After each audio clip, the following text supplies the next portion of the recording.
The Godfather trilogy, Robocop, Ghostbusters, Kenneth Braganag's Frankenstein, Escape from LA, and more.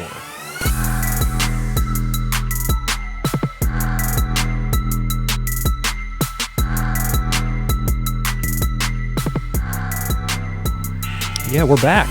We're back. Hope you guys are going to follow us along on our new transition here. Yeah, I didn't think we were ever going to be back. I guess we left, it seems like forever ago. We left in like December 15th or something. And now we're here returning at the tail end of January. Many delays. A lot to cover. With a lot to cover. Definitely. So for everyone that's coming back, that has been kind of waiting patiently, thank you for your messages. Thank you for, we had a lot of comments, a lot of people that were wondering when we were going to ever come back, and here we are. So thanks for sticking around and waiting. If you're new to the channel, I'm Matt. I'm Russ. And we are 4K Kings. We are covering all of your Blu News, movie reviews. All of it. All of it and more. Bruce Willis and much more. So a lot's changed, as Russ mentioned. A lot's changed since before we left. Obviously, we're a lot different now. Things have kind of changed, but also the format is going to be a little bit different going forward. I think there's been some conversations that we had, as well as with some people in the audience, about should we be doing more long-form conversations? Should we be doing fuller episodes instead of just kind of standalone clips? And we took a lot of that feedback to heart. And we decided that we're going to try to do a bit of both. We're going to record full episodes basically every other week, kind of like we were. We're going to upload that not only as a podcast for people to listen to on Spotify if they so choose to, but we're also going to put it up on YouTube in its entirety. And then from there, we're going to start to put up the clips as we always did. So we'll, put out whatever we talk about will be sort of taken from there, edited down into its fun little package like we So basically, if you loved what we provided for the past year, you will still get that. But we are also offering the option to listen in full form podcast. Yeah, so hopefully you will not be disappointed in our choice to pivot. You get to hear all of the edited jokes and the unedited banter. ones. Yeah, well, we're going to be canceled in no time. Yeah. So now you get to hear all the stuff I edited out. So it'll be a little bit different, but hopefully it'll be just as interesting, exciting, and hopefully a lot of you that still have not yet to decide to hit that subscribe button, maybe you shall now. Yes. And while we are away, we are so close to hitting our 1,000 subscriber goal. What are we, like 20 away now? We're like 20 away. And I know we've been threatening to watch Serbian film when we hit that, whether it be streaming it or just doing a full segment on it. So maybe that's what's keeping us from not hitting that 1,000. I don't know. But that's what we're going to do. Probably should have went with La La Land or something. A little. The people love La La Land. A little easier than Serbian film. Yeah. No, the people love La La Land. So like Russ said, a lot to cover. But before we jump in, Russ, I feel like I haven't talked to you in so long. Did you watch anything good over the break? I watched a ton of things over the break, honestly, man. What'd you watch? Well, let me preface. Whenever I'm asked that question, my mind immediately goes to first-time watches, which I didn't get a lot of first-time watches in over this break. Okay. But I went through a bunch of beloved films from my past, from my youth. Yeah. I guess I'll start off with, somehow I ended up on a John Singleton binge. Whoa, John Singleton? John Singleton binge. And not even Boys in the Hood, which is inarguably his masterpiece. I ended up watching Poetic Justice, Higher Learning, and Baby Boy. Wow. I think I've only seen Higher Learning, and I saw it so long ago, but I never saw Baby Boy. Okay. They're all unintentionally hilarious. Did you... I think at the time when I saw Higher Learning, I don't think I thought it was funny. Higher Learning is probably the funniest of all three, honestly. Did you watch them at the same day in order? Just so you watched one, you're like, I got to watch another? Or just because You could probably relate to this. When you have a household with children and a wife and all that, you don't want to throw on something you haven't seen for the first time. Things can get in a long time. So one day, I just had Baby Boy on the background. I've seen all three of these movies endless times growing up. And my wife had never seen Baby Boy, and I guess she was familiar with it, intrigued. Yeah. So I decided, all right, let's sit down and watch this. And she did enjoy it. So then it kind of went on, yeah, maybe you'll like the other ones. She had seen Boys in the Hood. So I was like, all right, let's try Poetic Justice. Let's try Higher Learning. And, And how it started. Who's in Baby Boy? Tyrese. Ving Rhames, Snoop Dogg. Gotcha. Taraji P. Henson. That was the first time I had seen Taraji P. Henson. Gotcha. I believe that was her sort of breakout, her introduction, her breakout role. Yeah. That film, I will say, the other two, I mean, they're very 90s, Higher Learning and Poetic Justice. Endlessly entertaining. Janet. I'm not going to shit on John Singleton. Say what you will about his movies, but they are endlessly entertaining. In a so bad they're good? Is that what you mean when you say they're hilarious? In a casual way. They're not meant to be so hilarious. entertaining in a casual way. They're very sunny. You know, it all takes place in L.A. He's West Coast. Right. They're breezy. They're melodramas, honestly. I don't think that's what they were intended to be. Yeah. But the subject matter clashing with the style of filmmaking makes them melodramas, which melodramas are ripe for unintentional hilarity. Yeah. Baby Boy, I would make an exception on. Baby Boy, I enjoy more than those two. I think Baby Boy is the better film. Mm-hmm. Tonally, it's bizarre, and I think that's what I love about it. But one thing I'll say about it, it's grown. It's a movie that grows with you. Like, for instance, it came out in 2001, so I would have been around the same age as Tyrese's lead character. And the whole dynamic of it is, I mean, there's a whole bunch going on, but Ving Rhames is the guy coming in, sleeping with his mom and all that, and they clash. When I watched it back then, I totally identified more with Tyrese. And when I watched it today, it's like fucking Ving Rhames. That's my man, I mean, I loved him. I loved him back then too, but it's more, I like how both sides of this point of view, this clash, they're both right and wrong. It's a movie like that. I just think man, it's just good. You could just rewatch it. Snoop Dogg is hilarious. That's where a lot of the unintentional hilarity comes in, is with Snoop Dogg's character. Yeah. It's hard to look at Snoop Dogg in anything and not see Snoop Dogg. You know what I mean? Yeah. But in this, his character is menacing, and he's over the top, and it is what it is. But so it's a recommend. You'd recommend that movie? I'd highly recommend it. Highly recommend Poetic Justice and Higher Learning, I would recommend them to certain people. Yeah. I wouldn't. Baby Boy, I would just recommend fully. Okay. I'd say it's his second strongest movie behind Boys in the Hood. Okay. Never seen any of them other than, well, I've seen Boys in the Hood, and I've seen Higher Learning, but I don't remember Higher Learning very well.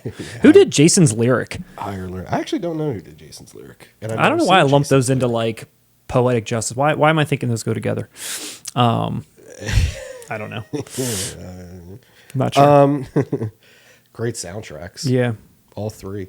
Higher Learning, in particular, is strange. When I was a kid, Higher Learning came out in 95. And on that soundtrack, in the movie, you hear two Rage Against the Machine songs. It was Tire Me and Year of the Boomerang. And I remember being 13, I bought that soundtrack because at that time, they were not released. Evil Empire didn't come out till a year later, which both of those songs were on. And the recording of Year of the Boomerang on the Higher Learning soundtrack is a different recording than the one on Evil Empire. Really? Why? Yeah. I don't know. I guess they That's redid it. For Evil Empire or something. It's not like drastically different. It's just, you can tell. You can just tell. Recording, yeah. Well, so you want it's a very eclectic soundtrack.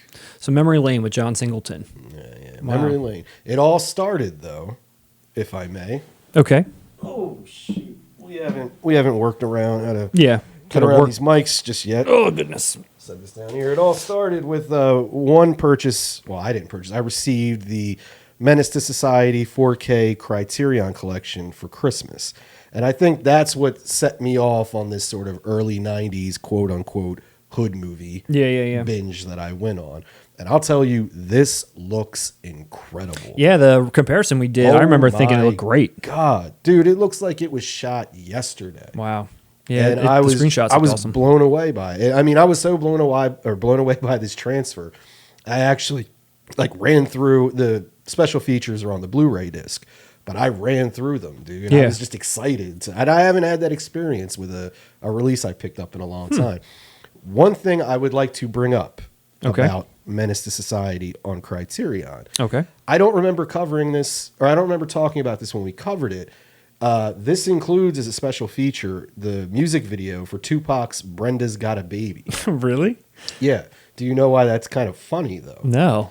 Well, it makes sense in that the Hughes brothers did direct that music video. Yeah. And that was Tupac's first album. It wasn't the Tupac that we all kind of, the legend icon that we know today. This was his debut album coming out of Digital Underground, right?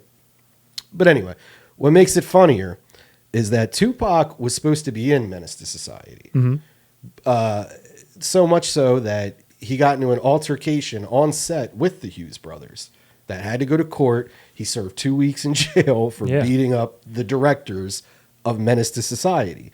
So I find it very strange that they include him in there. They included the music video from the guy who fucking assaulted like beat their ass on their special edition. Yeah. And I mean, it's insane too. You can even Wall water under the bridge, I guess. Look up on YouTube, dude. Like Tupac went on Yo MTV Raps and was bragging about it, about how he assaulted them. And if you watch it, this is when Ed Lover hosted it, right? Yeah. Ed Lover goes to cover his mouth because he's like, basically, you're incriminating yourself, dude. Yeah. You need to stop. They actually used that footage in the case. No shit. They used the Yo MTV of Tupac. Is that footage in this as well? It should have been. That's more like in line with Menace to Society than Brenda's Got a Baby. But I mean, I don't know. I thought that was interesting. Definitely pick this up, though. Yeah, we had a couple people that commented about that. Dude, one of the most beautiful transfers I've seen. It's vibrant. Every scene. What we saw in those screen grabs. Yeah. Oh, my God. In motion, it's probably awesome. Looks beautiful. Wow. What about you, dude? What have you... Well, I did watch a few movies that I'd never seen before. And one was Pig. I'm interested. Where's I've been sitting on it. I've been wanting to check it out. I'm a Nicolas Cage fan.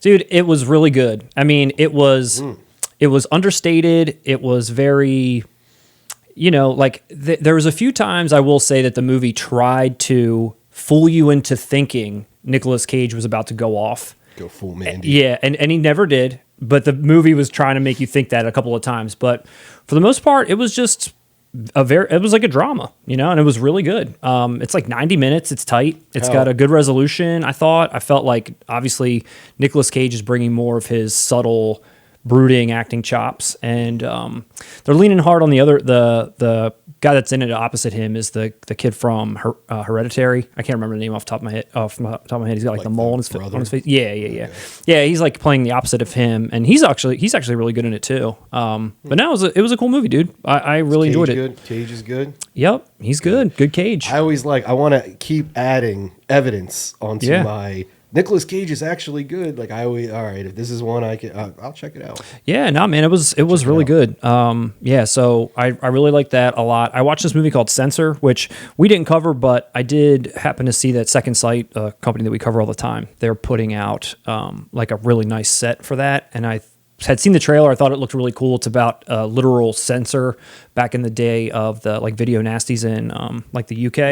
And it's her job to basically go through and cut out bits and pieces since there's all this like violence that's going on in the, society, and they're blaming it on these movies, and then they start blaming it on the censors and like the like film industry and all this stuff. So it takes place in whatever, like the 70s, like late 70s. So it's got like a really cool vibe. It's already, like a indie, low budget feeling kind of movie, but the scares are good. The horror's good. It's intense. It's a little bizarre, but I feel like the subject matter, as well as what the movie is itself, you would really enjoy. That's why I recommended it to you. Yeah, you told me. I had never heard of it. And it's really cool. Over our sabbatical, you texted me and let me know, hey, I think you would like this movie. And actually, everything you're describing about it, video nasties, horror, takes place in the 70s or maybe 80s. This seems up my alley. Yeah, dude. I'm excited to check it out. It makes like a comment on all of that, I think, as well as being like kind of like a cool horror movie. So, I mean, I think I think you'd really like it. I also saw Killing of a Sacred Deer, which I'm not even going to try to butcher that guy's name, but I've seen. Yeah. But hold on, let's give a little backstory here too. I've been telling you to watch this for about 2 years now because we do a movie night thing with a group of friends. Yep.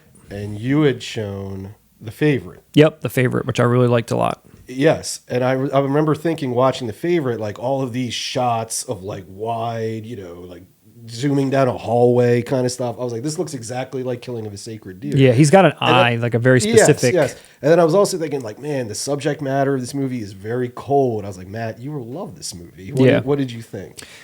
I thought it was wild, dude. Like I wasn't even sure. It's just that the movie kind of like filled me with dread from the beginning, and I didn't even know why, because there wasn't really, you have no idea where it's going until it finally does get going. And then you're like, really, like, I mean, I don't know how much spoilers we want to go into, but once the dude, what's his name? Barry Keoghan, like the kid, like shows his hand and it's like, this is what's up. You're like, you're like on this like really weird sort of ride that you don't know if it's supposed to make sense, if it doesn't make sense. Is there, like when it's over, is this a like allegory? Is this like, it's like, there's like a lot of questions that the movie raises, but it's a cool experience. It is. And I mean, for me, it kind of fell more in the dark comedy realm. You thought so? I think it's overall, tonally, like what you just said, it kind of goes. Colin Farrell played a really bizarre kind of, his mannerisms were kind of like, but he had stuff to hide too. Yeah, he did. I mean, and that's, I think Colin Farrell's a great actor. Oh, he was awesome, dude. He was I think great. He's a great actor. No, I'm not that Barry Keoghan kid was friggin' awesome. He was too. And Nicole Kidman is always reliable in my opinion. Yep. And with Colin Farrell, Alicia Silverstone. Oh, God, she was in it for like a scene. Yeah, see, I saw it like 2 or 3 years ago. I forgot she was in that. Wow. She's in it for like one scene. And that scene's weird too. It's like it's just so uncomfortable. It's uneasy. It's very uneasy. It played so well the way that. What would you? Okay, so compared to The Favorite, if we're gonna go in a Yorgos comparison, what would rank higher? Gosh, they're just so much different, both of them. I mean, but you can see the similar. You can. I think I enjoyed The Favorite more, but the Killing of the Sacred Deer definitely like fucked me up. Like it was real. It like took over my head. Like the way that after it was over and everything, and just the subject matter was kind of strange. Nice. Just the uneasiness of it, and that kid that's in it. He played a psycho so well, and which is kind of crazy is something else. He's about to be the new Joker. That's the rumor in the Robert Pattinson Batman series. Like the next villain is supposed to be the Joker. He played kind of like an off-kilter character. Very off. Something else that I watched. Oh. He was in. Was he in American Animals? Maybe. I'm not sure. Because that was a good movie, and that had a lot of cool like up and coming actors. Yeah. Honestly. No, nothing's happened for them yet. Yeah, but, I mean, I never saw The Lobster, and I did see, what was it called, Dogtooth? Yeah. I think that was the other one. There's maybe there's one more that I'm missing, but those are the only 4 I know. Yeah. Let us know if we're leaving out. It was. I mean, it was definitely an intense experience for sure. And then the only other movie that I watched that I just kind of wanted to talk about for a second was a rewatch, which was Mulholland Drive. So this is the second time I've seen this movie, and the first time that I saw it, probably like most people, when you don't know anything about it going in, it's kind of like very dreamlike. It's kind of hard to put your finger on. Maybe like, what is this? What it is, it's still that way. Yeah. It's just a ethereal, strange at times experience, but still a very captivating movie, and it's still very entertaining. Sure. So this time I went into it thinking, okay, I'm going to rewatch this thing, and I'm going to have a new understanding of it. I'm going to, it's really going to like really present itself to me this time. And I watched it and still kind of felt the same way after it was over. So I remembered when we covered this the last time, there was this thing that said, David Lynch's like 10 questions to ask about Mulholland Drive. It was like, who's got the red key and why? Like all this like weird like questions. And it turns out like those questions were listed on the inside of the DVD box when it first came out. It was like literally when you opened it up, it was listed in there. I did not know that. The criteria on DVD? Maybe. I'm not sure. But I remember seeing a picture of like, it almost looked like a snapper or something where it was like.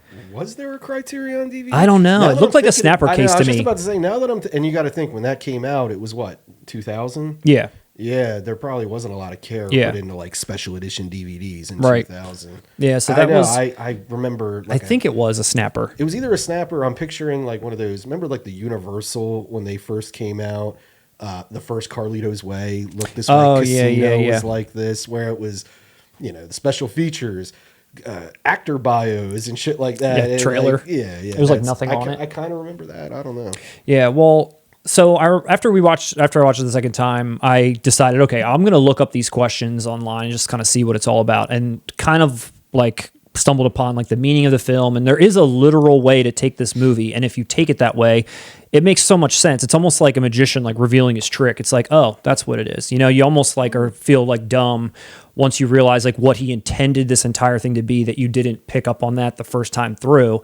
And now that I understood, I guess figured that out. Now I guess it has opened itself up to me a little bit after. Nobody should feel dumb about that. I mean, now, not dumb, but if you watch a Michael Bay movie and I got to research this to make what this plot was, No, then yeah. you could feel a little dumb. But I mean, you're getting into a David Lynch movie that kind of just. I need some answers. That goes with the territory. Yeah, I needed answers. Well, that reminds me. Well, you need answers. I don't. I mean, I didn't walk away from Mulholland Drive feeling like I needed explanation. I felt like that. I think that's what's so brilliant about Mulholland Drive is it feels complete. Oh, for sure. It feels like an experience. It feels like a cathartic ending and all that. Yep. Even if you're clueless. I agree. And even David Lynch himself can't pull that off every time. I 100% agree. Lost Highway can't do that. Oh no, that one's like all over the place. I'm a now. David Lynch fan for sure. And Yeah. actually, what you're talking about reminds me of Eraserhead. How all of the meanings that people have put on the meaning of that, it's a man scared of being a father. Yeah. And when you watch it that way, it does make sense. And Lynch has alluded to that's what it is. I don't think he's ever confirmed it. But I kind of like not even knowing that. And Yeah. just watching Eraserhead and just being like, holy shit. I guess, yeah, well, I guess as long as I'm entertained.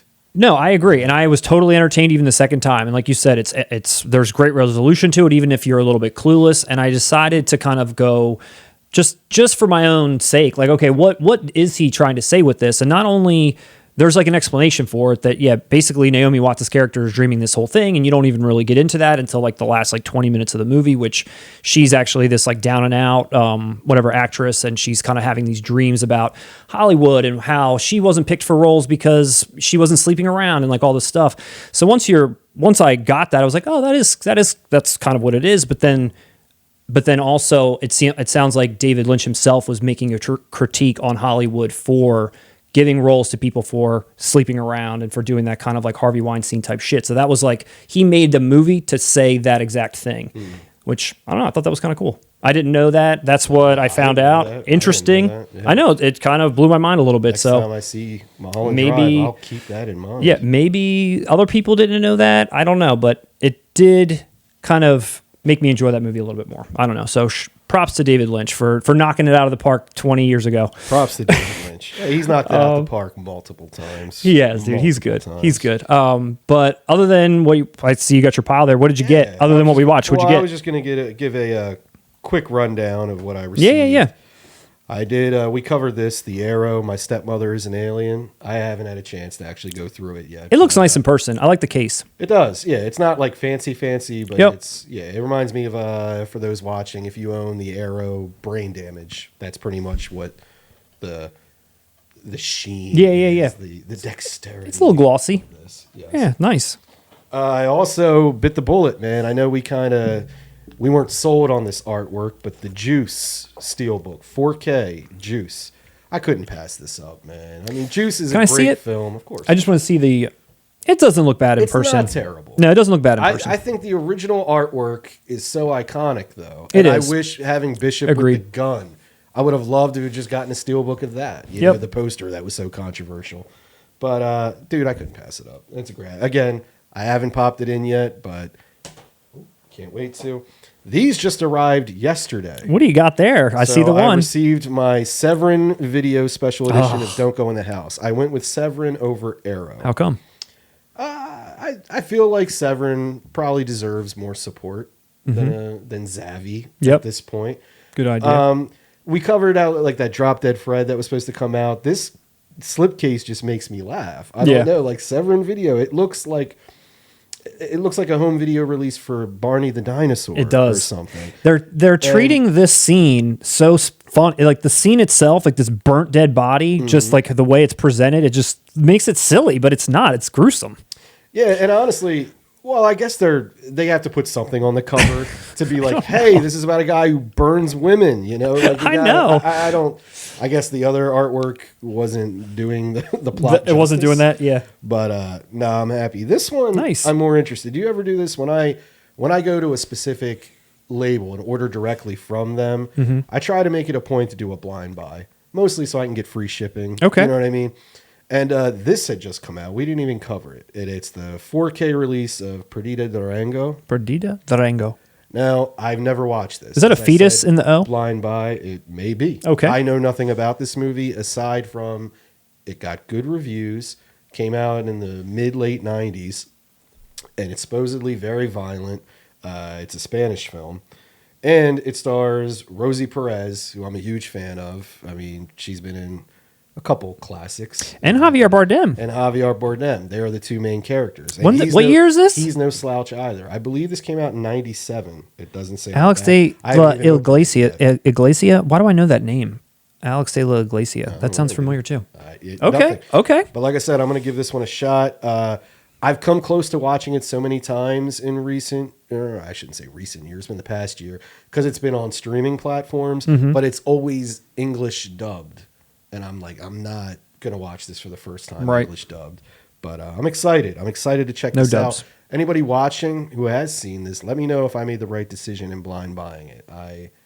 I feel like I did. Yeah, it looks pretty cool. I mean, Rosie Perez, can't go wrong. But last off, I watched for the first time probably the best movie I watched, and I had to pick it up. And this Okay. one's, I have something to say about this too. Okay. Is Miami Blues Miami Blues. with Wow. Alec Haven't Baldwin, heard- Fred Jeez. Ward. Look, Fred Ward gets first billing on Wow, this, he dude. does. And Jennifer Jason Leigh, Jennifer too. Jason Leigh. Look at Alec on that cover. I know. Now, growing up, I'm an 80s baby, so I'm a video store kid. I remember seeing this cover on video shelves with like the blue background and Alec Baldwin's pointing the gun with Yeah. his shirt off. It always looked like the most generic action movie. Like, Yeah. all right, Alec Baldwin's on the up and up. Let's put him in an action movie. Like, it Yeah. just looked so bland and stupid. I Right. never watched it. I bit the bullet on it. I had no idea that Jonathan Demme was involved in this. You can see it. It feels like it feels like Something Wild turned up to 11. And that's probably based on Alec Baldwin's performance alone. Yeah. This movie is pitch black comedy. It is hysterical. Like, the whole thing is Alec Baldwin is insane. Yeah. And he's pretending to be a cop.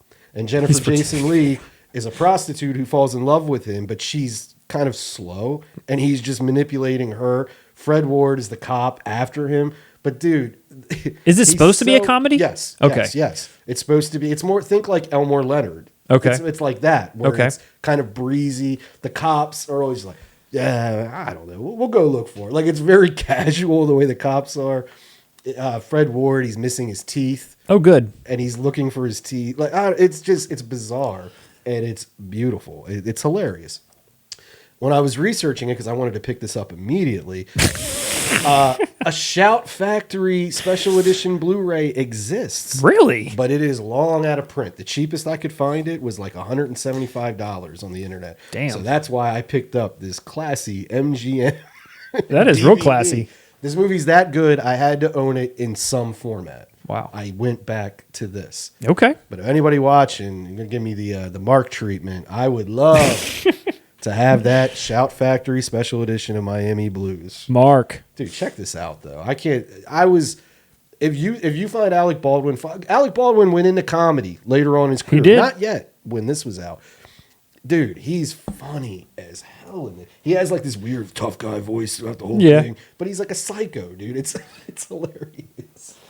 I remember seeing trailers for that and the poster, but I've never seen I that don't remember movie. the trailers, but I always remember seeing that VHS on the shelf. That blue Yeah. neon looking by Alec Baldwin. Like, So you recommend to me and to our I recommend fans out to there? anybody. To anybody? Watch Get out there. Miami Blues. Yes, that is not something I have to specify to a certain audience. Miami Blues, you will have fun with that no matter who you are. Okay. Jonathan Demme fans, and you haven't checked it out, you in particular, do it. A lot of his regulars are in it. What's the guy's name? Like in Silence of the Lambs, he was I think he's the guy that gets his face bitten off. He's like the cop securing Lecter. Oh, yeah, You yeah, know yeah. what I mean? He's in a lot of stuff. He's a character actor. Yeah, I'm trying to remember his name Yeah, now. he's in it. Who else is? I don't know. A lot of Demme regulars are in it. Just hands down. Hands down. Dude, if I had to give that a ranking out of 10, Man, maybe a 9. Wow. Like I was, Wow. I had that much fun with this movie. Yeah. Okay. Dude, great.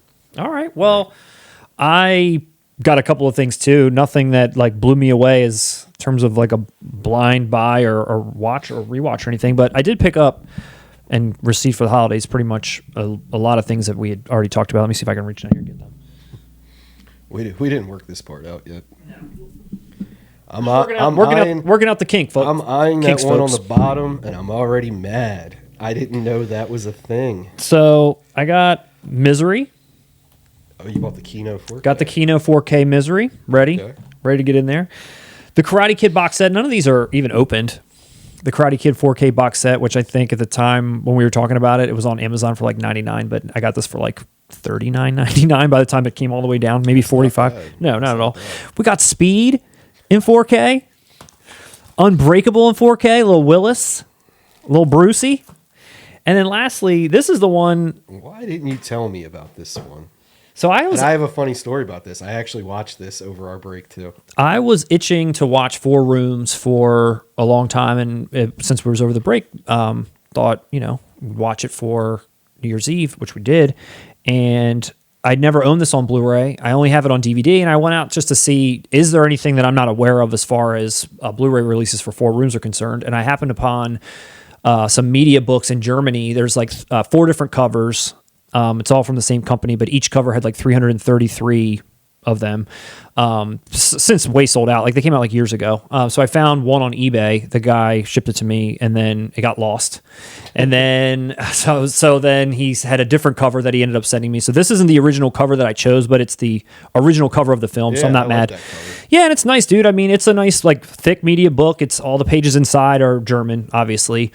I'm not gonna. Free? It is not. I had to watch it in my region free Blu-ray player to get it on there. But as far as like quality or something goes, I feel like it's probably just like a DVD upconvert. It didn't look like there was some new transfer that went along with it. It didn't look like this company like did anything with the disc or the film itself other than just putting out a nice packaging. And let's face it, Four Rooms isn't going to get that. No. I mean, it's not. This is the best we're going to get. Yeah, exactly. So I just thought I'd have a nice version on my shelf of it and something nice like this since it existed. And that's here it was. Really nice. Yeah, dude, it wasn't bad. And how much did that end up running you? This was, I think this was something like $50 total from with shipping. It was actually the guy that sold it to me was shipping for free from Germany, and then it was like $49.95 or something. So it wasn't bad. Funny story. I didn't watch the entire movie of it recently over our break, but I did watch Tarantino's Room.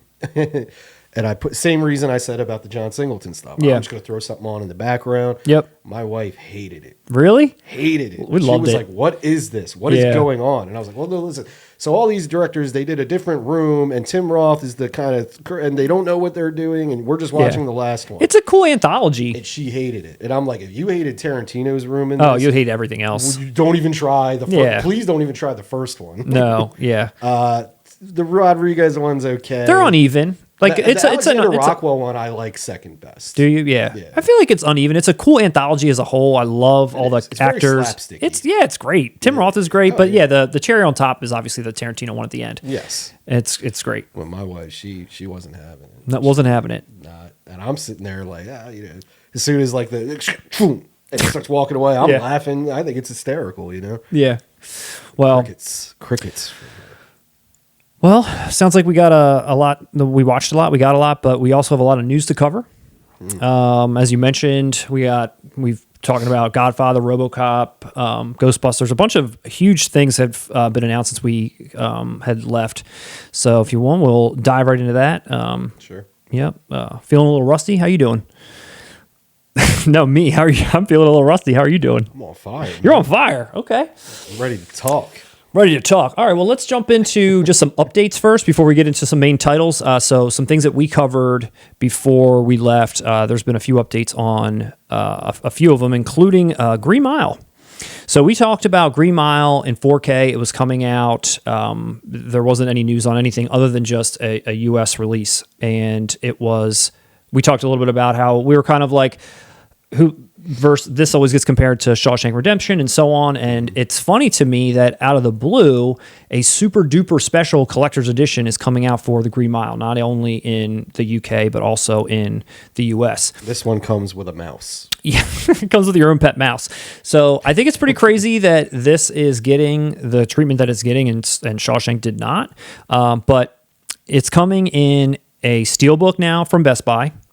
And then you're going to get, here, I'll bring it up so you can take a look here so you can see what I'm talking about. So not only do you get a steelbook from Best Buy, but then there's this collector's edition that you can buy from Warner Brothers. And they're putting out, obviously, this poster. They've got, lobby cards. They've got a booklet. They've got a nice outer box. They've got all this kind of stuff that's going along with it. And then Zavvy's got the exact same one in the UK, but they're going to have this steelbook inside of it. So this is the Best Buy steelbook, but it's also going to be in the Zavvi UK package, like this box set that's right here. So it looks like UK still is on it for this physical media, but so is Warner Brothers out of nowhere, which they've put a lot of stuff out recently too. And it's really, I don't know, I'm just kind of, I don't know, maybe they're testing the waters a little bit for putting, stuff like this out again. I don't know, because there's been so many titles that have come out that I feel like were a little bit more high profile than this that got nothing. Definitely. I mean, that's what's been running through my head since you pulled this up. Yeah. I mean, I know people who like The Green Mile, and it's not a trash movie by any stretch of the imagination, but does it warrant all this? I'm struggling to figure out who the audience is to get these special editions for this movie. Like when I think of The Green Mile, I already pre-ordered it. Honestly, the first thing I think of The Green Mile is like, hey, my mom likes that. Like that's what it's not really it's not The Thing. It's not Evil Dead. Like who is really clamoring for? I don't know. Well, hey, maybe me. I mean, I got the steelbook version because I do think this steelbook looks nice versus just the this guy right here. Looks nice. It looks like a nice case. Yeah. I mean, it's a nice set overall. It's really nice. So yes, this was announced and it's coming out at the same time. Let's see, when was this coming out again? This was coming out. It's coming out in a. I love how when you just scroll down, like within the first 3 comments, it's like, why didn't Shawshank get this treatment? Exactly. That's what it is. It comes out in March. And now you can get it in this awesome box set. Yeah, everyone probably feels the exact same way. I do. If they did this for Shawshank Redemption, you'd have been in. It too. Yeah, they should have. I mean, I'm not going to be buying The Green Mile, but Shawshank, I would have definitely picked up a nice set like that for Shawshank. Yeah, well. So The Green Mile out in March. Get that collector's edition if you dare. Another update from a previous story: American Werewolf in London in 4K. So we covered that bust, if you recall. There was a bust edition that Zavvi was putting out, and it was the iconic hand transformation scene. And bundled with it was a 4K box set of American Werewolf in London, and it was literally the same box as the Blu-ray before it. It just had that HDR Ultra HD sticker on there. Mm-hmm. And at the time, there wasn't any announcement about a separate release, just this bundle. But now it has been released or announced, and it's going to be released just as we expected in that exact same box set version, except that it's just going to be 4K instead. So this, I tell you what, we went on a tangent one day about how amazing it was that what company was it? Did with I Spit on Your Grave, offered the option. If you picked up this special edition, we'll replace the disc for $20. You can keep that. Yep. If they would do that, if Arrow or Zavvi would do that for American Werewolf in London, especially when it's literally the same exact packaging I already have of this exact movie, same packaging, I would upgrade it with buying the disc only. I'm not dropping 40-some bucks, and that's a decent price for this right now. Yeah, it's gonna be or more. Not doing that just for. Dude, the Blu-ray looks great. No, I agree. The Blu-ray I have looks fantastic. I agree, and it's weird that they're trying to capture like the market of people that didn't get it the first time. It's like, oh, this is for me this is a title, but this is a title. The people who really wanted it, they already got it. Yeah, there's nobody who was left out of that release. I'm waiting for 4K. Nah, this is a big genre movie. This is for geeks. I totally agree. If you're not going to update the packaging or do anything new, you should just offer the disc. Yeah. Like that should just be it. Don't make people pay $50 to get it. Because honestly, even if it was new artwork, new packaging, new features, I still would be torn on upgrading it from Blu-ray to 4K. Like it's a lot of money you got to drop on this thing, and you're giving me the same thing. Yep. Like exactly. And no one missed out on it. This is American Werewolf in London. Yeah. I mean, and I don't know if you remember, like early on when we first started doing this channel, we talked about a company called Turbine in Germany. They were actually the first people to put out American Werewolf in London in 4K. And if you were somebody that was waiting for that in 4K, first of all, it's already there. But second, if you're like torn on which one to get, at least if you already own this one in Blu-ray, the Turbine one is a completely different looking package. It's red. It's got different insides. It's got different posters. So if you're like, hey, I got to have one of these in 4K, but I don't want to rebuy the exact same thing again, that Turbine one is pretty nice. It's already been out, and like I said, you could at least have that one in 4K, and your Blu-ray Arrow one still be on your shelf. And I think I mentioned this the last time we covered this title. I'm fatigued on it. This is Evil Dead syndrome for me. This is The Thing syndrome for me, where I don't need 10 copies of American Werewolf in London. I want the definitive one. That's kind of our creed here, is I want the definitive release. Yep. But I'm not going to drop $50 just for the disc. Yep. And that same company, Turbine, they're also putting out 4K versions as well of they kind of have like some previous Blu-rays also, and they're kind of doing some of their similar packaging. If you, not only the one from before, but they've got some new media books that they're putting out. And as a companion piece to that, American Werewolf in Paris in 4K is also being put out by Turbine in that same day. So it comes out, actually it's already out, January 21st. Look at that. Or wait, no, what's today's date? I don't even know. When are we filming this thing? Yeah, so it's out. Man. So I don't know if there's any thoughts on.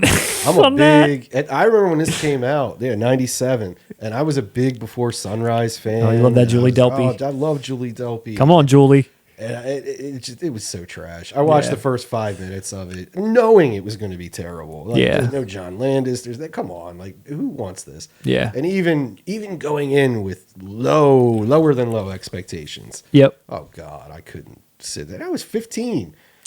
I'm the age where trash like this should just wash over me. It shouldn't even matter when you're 15 watching a stupid horror movie. Even then, I was like, no. What was that Bush song that went with it? I know. I remember what was it? It was Mouth. Yep, Mouth. And I hated that version even. Yeah, I was never a fan of Bush to begin with, but the version that wasn't techno, that's actually not bad. Yeah, that techno version that was on this soundtrack. Oh God, not good. Not good. I actually never saw. Why did you even bring this up? I mean, I never saw this. I just thought it was funny that this is getting 3 limited digibooks in 4K. Also, they're limited to like 1,000 each. What they're doing, they're preying on younger people who weren't around back then and are completists. It's like they don't understand the stigma attached to it. It's been so much time. Yeah, that they're just looking at it like, oh, that was part 2. Yep. And like, nah, this was part trash. Yes, this.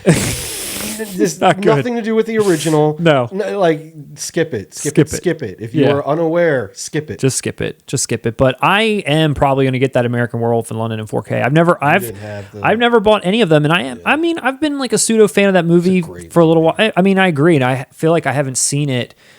I haven't seen it as an adult for sure, and I feel like I'm going to probably enjoy it so much more. Dude, it's so much more of a punk rock movie. Yeah. And I don't mean like the musically. I just mean the vibe. The vibe. It's raw. Just such. It is. It's like it's dark. Yeah. For what it is. And dude, it's brilliant. Still one of my favorite endings. Yeah. I love that ending. I remember. Yeah, we talked. That is a pretty cool ending. I think we showed a little bit of that on the show before. But no, I'm probably going to pick that up finally. And maybe I'll look at the Turbine one first. I don't know. But since I've never owned the Arrow one, I know that was a great box set.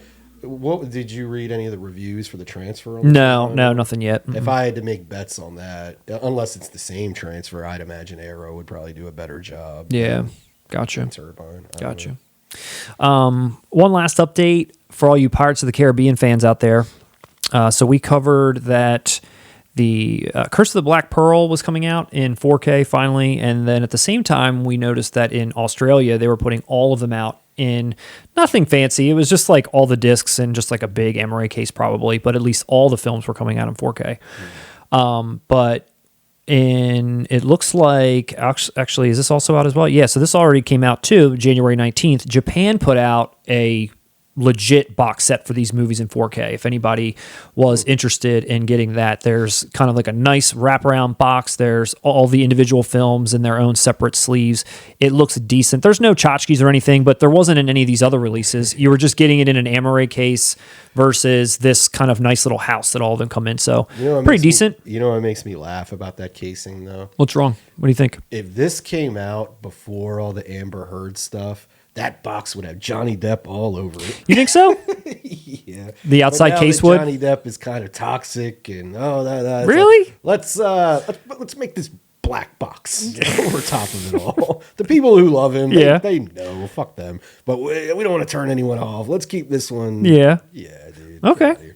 All right. Well, at any rate, if you were somebody that wanted a nice, rigid Johnny Deppless box on your shelf, this is the one for you, straight out of Japan, because they know. They know what to do. The Japanese hate Johnny. They do. Aside from this, though, I will say a lot of people were commenting that the 4K release of Black Pearl, that the transfer wasn't any good. And I actually went, and maybe we'll do a 4K versus Blu-ray at some point of this, but I looked at the screens and it looks worse. I agree with that person that was making those comments. It looks less sharp. It looks a little bit more drab, like the color. I don't know. It almost looks like it should have been the reverse what I was looking at, but it wasn't. So such an effects-driven film. I don't know. Makes no sense. It did not look good from what I saw, and I saw a lot of comments on people saying the exact same thing. So Amber Heard transfer? Buyer beware. Yeah, it was Amber Heard. She was tinkering. She doesn't want Johnny Depp to succeed in any way. And then lastly, it wouldn't be an update if we didn't talk about Bruce Willis. And this is actually kind of funny in and of itself, because when I started, let me back up. When I wanted to talk about Bruce Willis, I saw a new movie coming out for him. I was like, oh, we'll talk about that. And this was like 2 weeks ago. And when I was looking up at this movie's trailer, at the same time, I had noticed that in the time that we had like been off the air, he had also, like, 2 other trailers for his had come out. So there was like 3 trailers for him. So I was like, oh my God. So I like wrote those 2 down. 2 weeks later, today, as we sit here, 2 more trailers for Bruce Willis movies have come out. 5 movies for Bruce Willis trailers have come out in like the last month and a half. I swear to you, all of them. And I couldn't even believe it. All I wanted to do was just make fun of Bruce Willis one time, talk about one movie that was coming out, and he's literally proved our point and put 5 out. Or at least 5 trailers are out. I don't know. Gasoline Alley, American Siege, Fortress, of course, Fortress 2, Fortress 3. Fortress? Oh. And they completed the trilogy? And Deadlock. Bruce stayed awake to complete the Fortress trilogy? There is the second and third one. The second and third one, not too many details on the second Fortress. There isn't too many details on the second and third one yet. Hush. I want to go in. We've got a trailer for Fortress. Seen Fortress, man. I mean, you don't want to go into Fortress 2. No. You want to go in forward. Yeah, definitely. And I think I was gonna like talk a little bit about these, but I feel like I'm gonna hold back and say that instead we should do another Name That Willis segment a little bit later down the line. Not today, but soon. Rather than like ruin it all here and like spoil all the new Bruce Willis movies that are coming out. I'm always up for a game. I know. I think we should do another one. That's actually been a pretty popular video of ours since the break. I don't know what's going on with Bruce Willis, but people are digging that. I think there's another one. There's at least 20 more movies that we can I'm just excited the discuss. Fortress trilogy has been completed. I never thought I'd live to see that play. Man, they're so bad. And like they're so bad, dude. Like some of these trailers, oh my gosh. And spoiler alert, in almost every single one, he's either a off-duty cop, he's an actual police officer, he's some kind of like a private investigator, FBI, always a badge, every picture. It's awesome. It's just classic Willis, vintage Willis. And so I think moving right along. I think Bruce Willis playing all of these narcoleptic police officers is his way of saying fuck the police. I think it's a protest at this point. Yeah. And there's I agree. And it just made me think of one thing that about Nicolas Cage that you've mentioned time and time again, where you've said, he's in on the joke, and that's why exactly. So there was an article I read not that long ago, and I don't know if it was like maybe press for Pig or maybe not, I'm not sure, but he said something to the effect of like, I don't like the word actor because that implies that you're getting up there and pretending to be someone that you're not. What I prefer is thespian because that means you are drawing experience from within and becoming whatever the role is that you need to become. And that's what he considers himself. And when you think of it in those terms, I'm like, damn, that makes a lot of sense for Nicolas Cage. And he's like, that's why I've done this or this role or that role. This is how I prepared for whatever. And I'm like, okay, like it kind of unlocked a little bit for me for Nicolas Cage. And leave it to Nicolas Cage to reinvent. I'm not an actor. I'm a thespian. I was going to say leave it to Nicolas Cage to reinvent method acting. Yeah, totally. Dude, I mean, that joke. I don't know, but at any rate, he's no Bruce Willis, or Bruce Willis is no Nick Cage. I respect Nicolas Cage, dude. And like I said, kind of like when I said about Pig earlier, I can name like at least 5 off the top of my head movies that are not only good to great, but he is good to great in them. Yep, definitely. Dude, Leaving Las Vegas. All right, I got one. Boom. What I'm saying. There's more than that.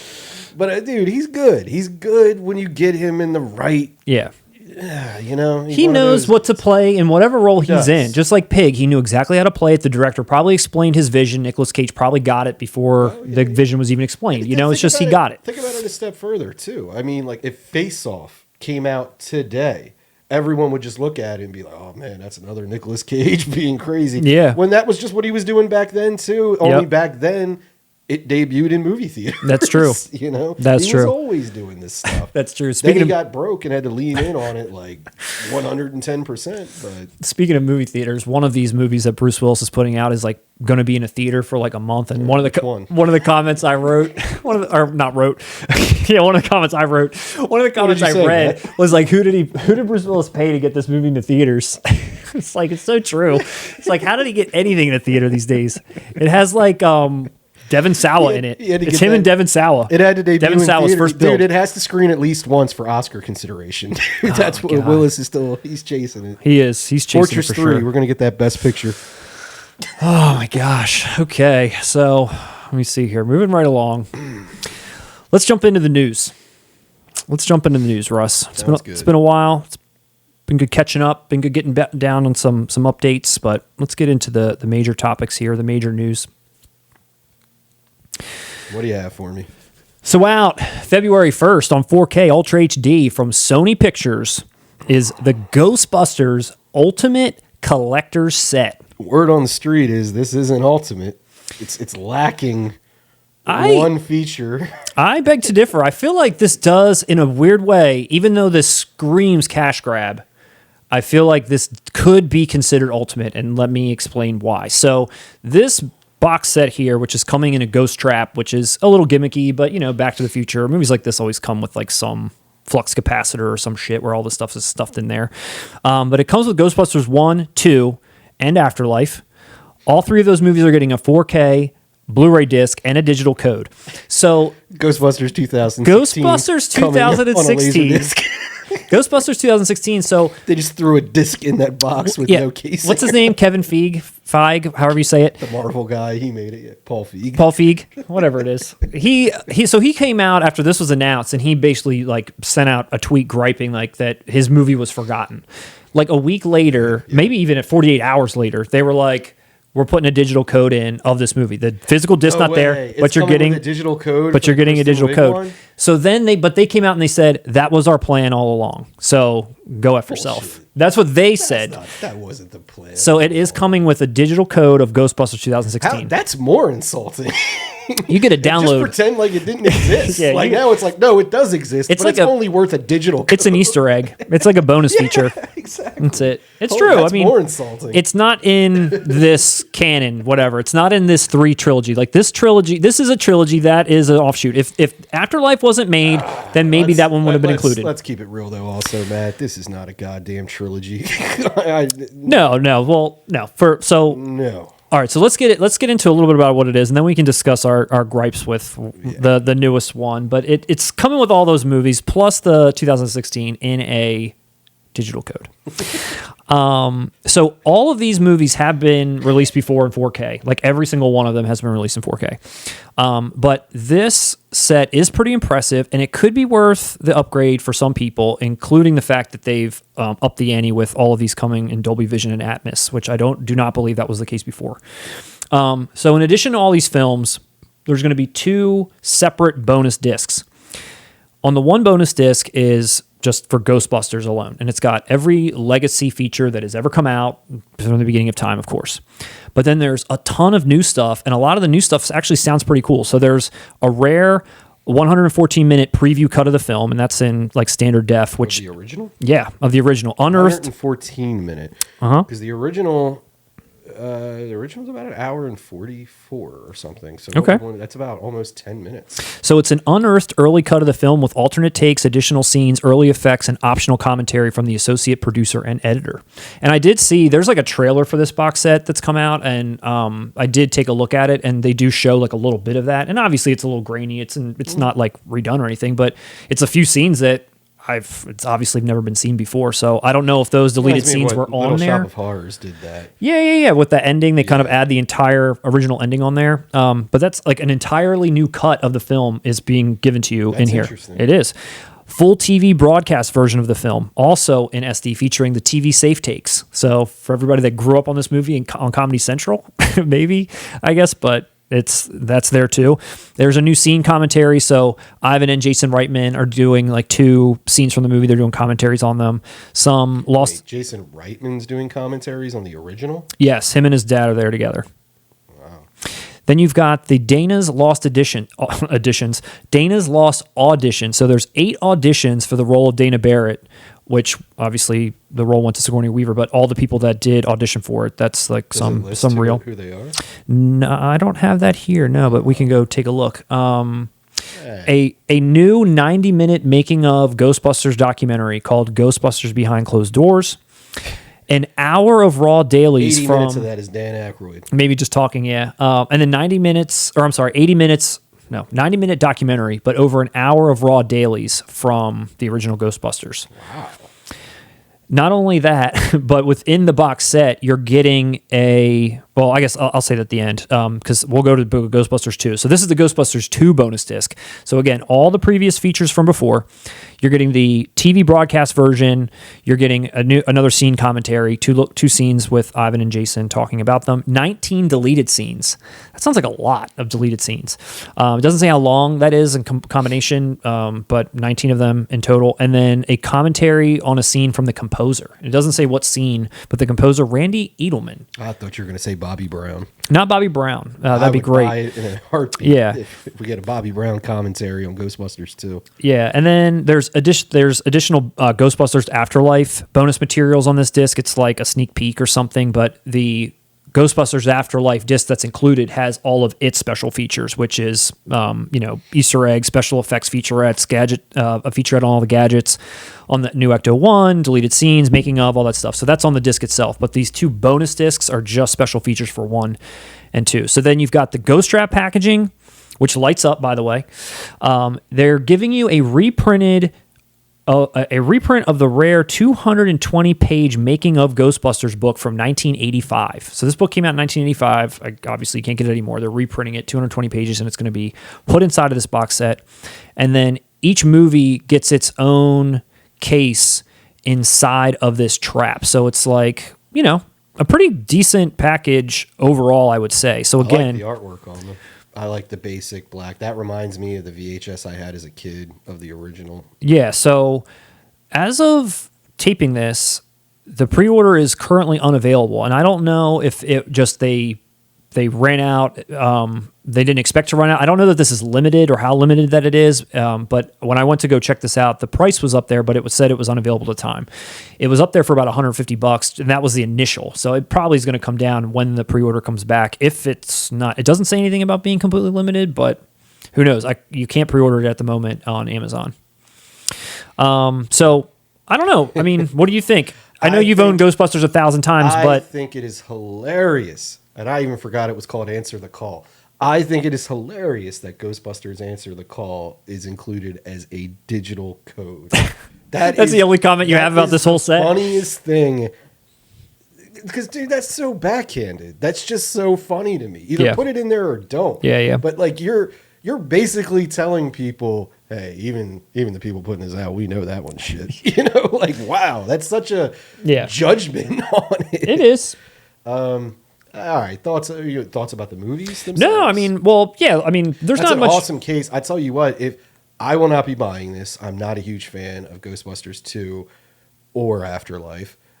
If they release the original Ghostbusters with that book and all these new features, day one purchase. I would love to own the original in that. I don't need the container unit case. I don't need any of that. I just want that movie. Yeah. With all those features.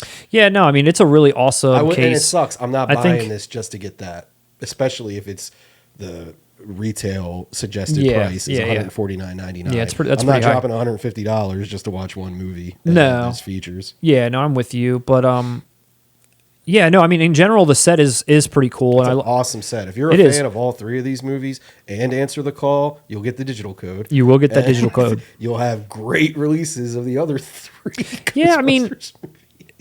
I mean, when you said you didn't really like 2 that much, I feel like it's an okay sequel. I feel like That's all it is. It's It's watchable. Yeah, it's definitely watchable. It's they, watchable. They did what I they can needed to chuckle do. in a few scenes. Yeah. But it's you could tell, dude. It's on the screen. It felt like nobody wanted to be there. The Vigo character is fucking lame. Let's be honest. Even the dude, who's the guy? He annoys the shit out of me. Like the guy, Janish? yes, terrible, over the top for this movie. Like they definitely were focusing more on the cartoon, which had gained popularity in between 1 and 2. Yeah. Even the way they changed Annie Potts' look. They did. They made her look hip. more which I will say, she looked good. I'm not mad they did that. She did. Yeah, they made her look hip. She wasn't like she wasn't constantly annoyed. No, and like the bob hair. Yeah, she was and all that. helpful. Yeah, I don't care. She looked good. But what for those who watch our channel know, we splice in clips of our clips from the films we talk about, and I got a head start on this. I knew we were going to be doing Ghostbusters, so I ran through them and got some clips. And yeah, dude, I forgot like Annie Hots. Any hots? And I was surprised. That was my biggest takeaway from running through Ghostbusters 2 was like, Okay. wow, I forgot about that. It's too long, but I agree with you. It's not the worst movie No. I've ever seen. It's not the worst sequel. It's inoffensive. But when you're living in the shadow of the classic that the original is, Yeah. wow, it's diminished returns. For sure. And, For sure. yeah. Well, I did see Afterlife. I went through it to grab some clips. I didn't sit down Yeah. and watch it. But skimming through it, I could tell exactly what it is. Yeah, I saw it in the theater. We had watched our family had watched Ghostbusters 1 and 2, and we're like, let's watch this new one because it just come out. My son loves the first two. Seen the first one like a million times, which is great. I'm raising my child right. So we went to go see Afterlife, him and the then digital then code here comes the abuse, where we go see Afterlife. But I'll be honest, when we watched this movie in the theater, I was totally invested. I did kind of find myself like kind of getting caught up in it. And even in the ending where, spoiler alert, all the Ghostbusters come back, including Egon as a like a hologram or, digitally, put in there. I got caught up in that too. As you're watching it along, you're kind of like nitpicking in your head, but because of the experience or I'm with my family or just being in the theater, you just kind of go along with it. It didn't take but about 10 minutes after I left the theater for all that to like wear away before I just kind of was like, God, and just so many things that just kind of, as the night went on, the next day went on, just things kind of like got stuck in my head. Like, God, that was so dumb. And why did that happen? And, I don't know. It just really wasn't that great at all. Well, as I said, I skimmed through it. The clips that you'll see intercut with this is what I grabbed. So, one thing I picked up on is the focus on kids in it. Yeah. I mean, it's a kids movie. The But child this Egon what's- is really good. But this is what's interesting. For me, the original Ghostbusters was not a kid's movie. No. When I was a kid watching that, it was like, yo, these guys are rock stars. Bill Murray is cool. Yeah. There were no kids in it. It was like I was the kid watching these cool SNL dudes, or whatever. Having Like, fun. It wasn't speaking to me direct, but we all latched onto it because it was great. Yep. And here, it just felt pandering. Oh, for sure. It's It fan was service like, for sure. It was like, listen, nobody in this generation is going to care, so No. let's throw the Stranger Things kid in there. For Let's sure. make it Oh. safe. And even when I saw that Egon, Yeah.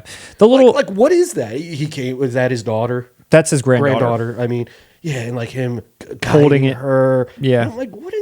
This is Ghostbusters. I don't want like this family well, father figure. absolutely. Ghostbusters honestly was a PG version of the slob comedy. That's what they all came from. Caddyshack, Stripes, Animal House, which was intended for Bill Murray and Dan Aykroyd and a bunch of people. These were slob comedies. Ghostbusters is a slob comedy. Losers, ne'er-do-wells who get put in a situation that is larger than life. Yeah, this movie Throwing isn't... kids into it, it's nothing like that. No, anymore. it's not. And it's not fun. This movie, Afterlife, isn't fun. It's not didn't light. seem like it. It's not light. It's serious. And it's... I didn't even like the setting. It didn't feel like, New York. It didn't feel like Ghostbusters. No. I felt like I was watching, I don't know, it's like in a fucking desert half the time. I didn't even realize that hit me so hard in the credits, because in the credits... Dude, the original that's a New York movie. Exactly. There's a post-credit scene where you see Bill Murray and you see Sigourney Weaver, and they're doing a little thing. But before that, you see a top-down shot, like a drone shot or something, of like the bridge going into New York City. And as soon as I saw that, I was like, that's what I was fucking missing. Dude, this movie is in a small town. I was like, dude, New York. And I didn't even realize till the movie was over how much I missed the setting of New York. This small town, Walmart, all this shit. I was like, God, it really... And make no mistake about it, dude, in American films, the set in New York in the 70s and 80s was completely different from what New York is today. Yeah. Ironically, what we just said about Ghostbusters Afterlife is what happened to New York. New York has become touristy, family-friendly. I miss those movies from the 70s, like Taxi Driver, those kind of movies where New York looked scuzzy. And even in 84's Ghostbusters, it has that goddamn presence. It's a character. Well, Lenny says that. He's like, it's every New Yorker's like God-given right to treat each other like dirt. There's just like this feeling like everything's like scuzzy. Walter Peck. I'll say this about the original Ghostbusters. It's so funny. When you get older and watch it, that man's doing the right thing. But he's going about it in such an asshole-ish way. Dude, you got Peter Venkman, who's like scuzzy as shit, like trying to sleep with the chick in the beginning, like tasering or not, doing the jolt on the guy. Like they're all playing with fucking nuclear. Dude, like they should be shut down. The EPA should come in there immediately. Walter Peck was doing the right thing. He has no dick, but I mean, he was doing the right Walter thing. Peck was right.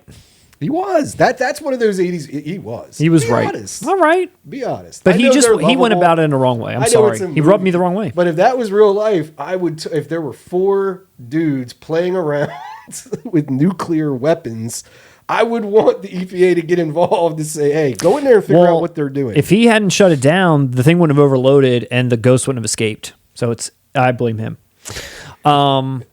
You are right that I do also think it's funny that Paul Feig, Kevin, whoever it is, one of those guys, was angry. But it makes sense. I don't even see why he's making a point like they're putting this out like this is a trilogy because it connects all 3 of the original characters. Even though they're in 2016, they're not in it as themselves. So this movie, what they're trying to do. I still disagree, though. They're trying to wedge him out because that movie shouldn't exist. Well, you know what's funny? And him to be mad just seems dumb. He should feel like mine's a standalone. It doesn't. It doesn't feel dumb. You know what's funny? His argument from the start was dumb. He couldn't accept the fact that it was just a bad movie. He had to try it, and I've seen it. I know you haven't. I've seen Answer the Call. It's a bad movie. I don't give a fuck if it's females up there. You could have cast giraffes as the Ghostbusters. That movie sucked dick. Yeah, not good. And he can't get over that. But ironically, with them doing it this way, they're kind of proving his argument right. It makes it seem like, damn, you're shunning the female thing. And I don't look at this as a trilogy. No way. That's what Ivan and Jason are signing off on. That's what they're signing off on. I don't even understand why Jason Reitman directed it. I know he's Ivan Reitman's son, but what in Jason Reitman's catalog makes you think Ghostbusters? Well, that's why it's a drama. That's why he directed a drama featuring kids and Finn Wolfhard. Yeah. And who, by the way, is awful. So again, tonally, how is that consistent with even the second Ghostbusters? Gary Gruberson. This is not a trilogy. Paul Rudd. Not a trilogy. Give me a break.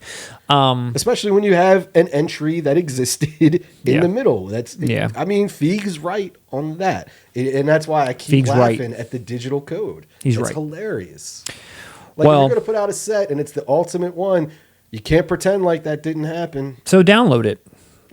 That's what you'll do. You'll download it onto your computer and watch it there while you watch the other ones somewhere else. Please, I'm not bigging up Ghostbusters. You Answer are. the Call. Just skip it entirely. But for a collection like this, I mean, throw it in there. If you got Afterlife in there, who cares? Well, considering that probably everybody that's a fan of physical media is probably, at least in this era, maybe our generation, I don't know, has probably bought Ghostbusters like at least 4 times. Maybe this will be their 4th or 5th time. Would you say, in your opinion, that this is worth the pickup considering all of those new features, or do you feel like this is kind of a cash grab with the gimmicky box? I think, all right, well, let me say, nobody likes Ghostbusters Answer the Call. So the fact that it's not on here doesn't affect anything. I think if you're a fan of Afterlife, this is a great set. If you're like me, I didn't like what I saw of Afterlife. 2, I can take or leave. I'm not buying it. I would love to have a single release of 84's Ghostbusters with all of those, with that book. Oh, I'd buy that in a heartbeat. But for fans who love all 3 of these movies, this is an awesome set. Okay. I think so. All right. Well, I looked at the pre-order just because I was interested. When I saw 150, I was like, I don't know about that. Maybe I'll wait till it comes down. But now that the pre-order is not even available, who knows if it'll ever even come back. Yeah. Let us know if anybody out there got a chance to get in there and pre-order it. So moving right along, next up on the list, we've got Robocop. Robocop getting the same treatment that American Werewolf in London is getting from Arrow, which is coming out on March 29th in 4K Ultra HD.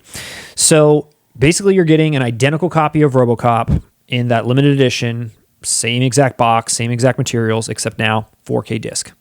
But where Robocop gets it right, sort of, is that they're also releasing a 4K Steelbook only edition, which is pretty awesome because that's exactly what American Werewolf should have done. Cover art. I love that it's... And that it's steel is cool. I know, I keep thinking about buying it. But why is it like $45 at the moment to pre-order? That's the only thing I don't understand. Why it's so expensive. Because the main set is $55, the steel is $45. I feel like that's a typo, but it has been there since the announcement. Every website you go, you can go to like bluray.com. It just said it's on sale now for $34. I was just about to say I did see Diabolic DVD. Diabolic DVD. Am I saying that? Yeah. I saw that they had something for $37.99, but still to me that seems high. Like aren't Steelbooks $25, $26, $27? Well, like 4K $29.99? I mean, since when are they $45 to begin with? Yeah. But anyway, for people that aren't aware, it is an awesome set. It's 2 discs. You get the director's cut and the theatrical cut, and that's exactly what comes in that Steelbook too. You get the Are there director's any and new the features no beyond the no. Arrow one that just came out like 2 years ago I bought? Nope, it's literally identical. It's just a new disc, which is why I'm saying that at least they're doing you the solid by saying, here's a cheaper one in a Steelbook if you just want the discs, and they're giving you a cool Steelbook case, but it's just almost as expensive as rebuying the damn thing. Yeah. But there is a side-by-side comparison of the theatrical versus the director's. That's one of those special features that I never looked at, which I didn't even realize was on there, which sounds like kind of cool. Great packaging. I mean, if you never owned it, it's like the same thing as the American Werewolf. If you never owned it, you can buy this Robocop one from the beginning, and cool. It's an awesome set. It's an awesome movie. But I'm the idiot who bought American Werewolf in London and Robocop. Only 2 years later. The scan, and here's the other thing about the scan, it's not new. It's the same 2013 scan that was used for the Blu-ray release. So they're just rescanning it with, the 4K scan, but it's not a different transfer or anything. Same thing with American Werewolf in London. I can't justify doing that personally. If I never picked it up, I would day one purchase for the Robocop's a classic. Yeah, I mean, it's definitely a classic, and not that we probably could say too much more about it that hasn't already been said. We've probably talked about Robocop before, other than we did mention that 2 was watered down and 3 was just awful. I don't remember, did we talk about this or not? It always was crazy to me that movies like Robocop, and I remember the same thing for Rambo and Toxic Avenger, that they had merch for kids. Lunchboxes, t-shirts, cartoons. Dude, there was a Nintendo game for Platoon. Dude, I mean, Robocop, as is Toxic Avenger, is extremely violent. And especially like when Murphy gets killed, like the director's cut's freaking insane. But even the theatrical cut, it's like brutal. One of the scenes... To see that and then make a lunchbox for it? What scene made me like queasy as a child? It's towards the end when the dude's like in toxic waste. Yeah. When I was a kid watching that, I was like, ugh. No, but that's what makes Robocop so special, is that if you're a child of the 80s, your parents were duped. Yeah. You went to the video store. They looked at it. Robocop, half man, half cop. Sure, whatever. That sounds stupid. Yep. And then we're taking home this social satire that is ultra violent as fuck. Exactly, dude. Exactly. Bitches leave. Yeah. All that stuff. But I mean, dude, that's the story of Verhoeven's career, his American career at least. It's ahead of his time. Man. Yeah. Nobody realized. Same thing happened with Starship Troopers. Honestly, it even happened with Basic Instinct a little bit. People didn't understand that it was satire. What he's trying to do. It was pulpy, or that it was, they didn't get it at all. Honestly, even as a child, I didn't get it watching RoboCop at first. No, but, the movie literally opens with a fake commercial for a heart. When you don't understand like that kind of stuff, you're just looking at it for RoboCop. But now, and you just think, oh, look at this funny world they're in. But now, as an adult, you're like, yeah, I get what they're trying to say. One other thing, and this goes for Ghostbusters Afterlife as well, or the female Ghostbusters. The one thing RoboCop has, and why the RoboCop sequels don't work, it's the chemistry. It's the great cast and the great, RoboCop is so endlessly quotable. Yeah. Think about it. I could say I'd buy that for $1, and you know what I'm talking about. That isn't even a main thing in RoboCop. That's this thing you see on the TV in the background, and we're quoting that. I walk into work and I say, my name's Dick Jones. Yeah. And everyone gets it. I work for... I know. I walk into work and I say, just give me my fucking phone call, and they all get it too. It's and they get it. Nah, man, fucking Clarence Boddicker, one of the greatest villains of all time. Yeah, and classic movie. And Dick Jones, he's awesome. Yeah. Ronnie Cox, dude, Miguel Ferrer. There were so many. Rest in peace. Yeah, that one sucks. Yeah, rest in peace. Dude, so many great acts. Fucking Nancy Allen. Yeah, she's really great in it too. Mrs. De Palma. Everything in it. It's great. Yeah, what happened to the second one? It was a shame what they kind of watered that one down and made it. It's weird. It's funny to say that they made lunchboxes for the first one, but the second one's for kids because the second one is kind of. Didn't the cartoon exist by the time the second one came out? It did. And Toxic Avenger had the Toxic Crusaders cartoon as well. That was when the toys came around. And all that. But by the Toxic Crusaders, I think there were already 3 Toxic Avenger movies. If I'm not mistaken. Yeah, no, for sure. But and then I remember the third. I was going to say I just remember the third one too, and all the actors. I know that Nancy Allen's not in the third one, or is she? No, she is because she gets killed, and then dude, even as a kid, what's his name's not in it at all. Too. I don't know. Peter Weller, he's not in the third one. I was about to say I may have never even seen the third one. I remember watching the second one as a child, and even as a kid, I was like, "This sucks. Yeah, this isn't at all." No, I remember watching the second one and being. I don't know what my feeling was. It was such a strange sort of that Major League 2 feeling. It is. It's like it's RoboCop, but it's not RoboCop. Yep. It's like I don't know. And this is going back to Ghostbusters. Ghostbusters 2 is a little bit above that, but not same quite. feeling. I see what you mean. Same feeling, not as bad. It's a little bit better than that, but not by far. Yeah. But you think you're gonna pick up the Steelbook? Man, I've been debating it. I just love that it's the original artwork. Me too. I just love that steel makes it awesome. I know, and it just if I'm going to, that is what I'm getting. Yeah. But I own that Arrow set. Me too. It's not 4K. And it's great. It is. It's great. And I wish just that price would come down. That's a lot for just the movie and a Steelbook. It's a lot to double dip. It is. I'm looking for a $29.99. Man, even I honestly, I'm looking for $19.99, but I know that's not. It'll never happen. No, that's probably not. But that'll be my way of letting it go. Yeah, $19.99. There was also when we talked about RoboCop the TV show, which I'd never seen. I know you had never seen. I don't even think I knew that existed until I saw that news come out. I'm not sure if I did. And it was just announced at the time, like, hey, some company picked this up and they're going to put some full box set of it out. But there was no details or any pictures or anything. But now. It's out. The news is out for this this TV show version of RoboCop, now newly remastered, as what they're saying, and it's coming out May 10th in a 5-disc set. So apparently, according to the little tagline thing, the violence was toned down so that this TV show could be 100% kid friendly. So I've never seen it. I don't know how corny it is, but apparently it's just like for children. But it's a 5-disc set. It's got featurettes. It's got the history of RoboCop. It's got a toy commercial. It's got cast profiles, fun facts, and info. Nice. So for anyone out there that's interested in that, clearly we're not. Yeah, we're not. I'm not But for RoboCop completists, maybe you want this box set of the TV show.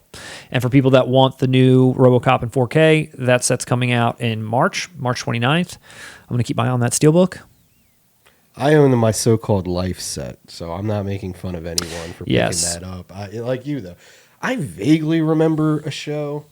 It's not even that I remember it. I just, when we brought it up, it wasn't a complete shock to me that it existed. So I think I was aware of it. I just remember the cartoon. I remember the cartoon more.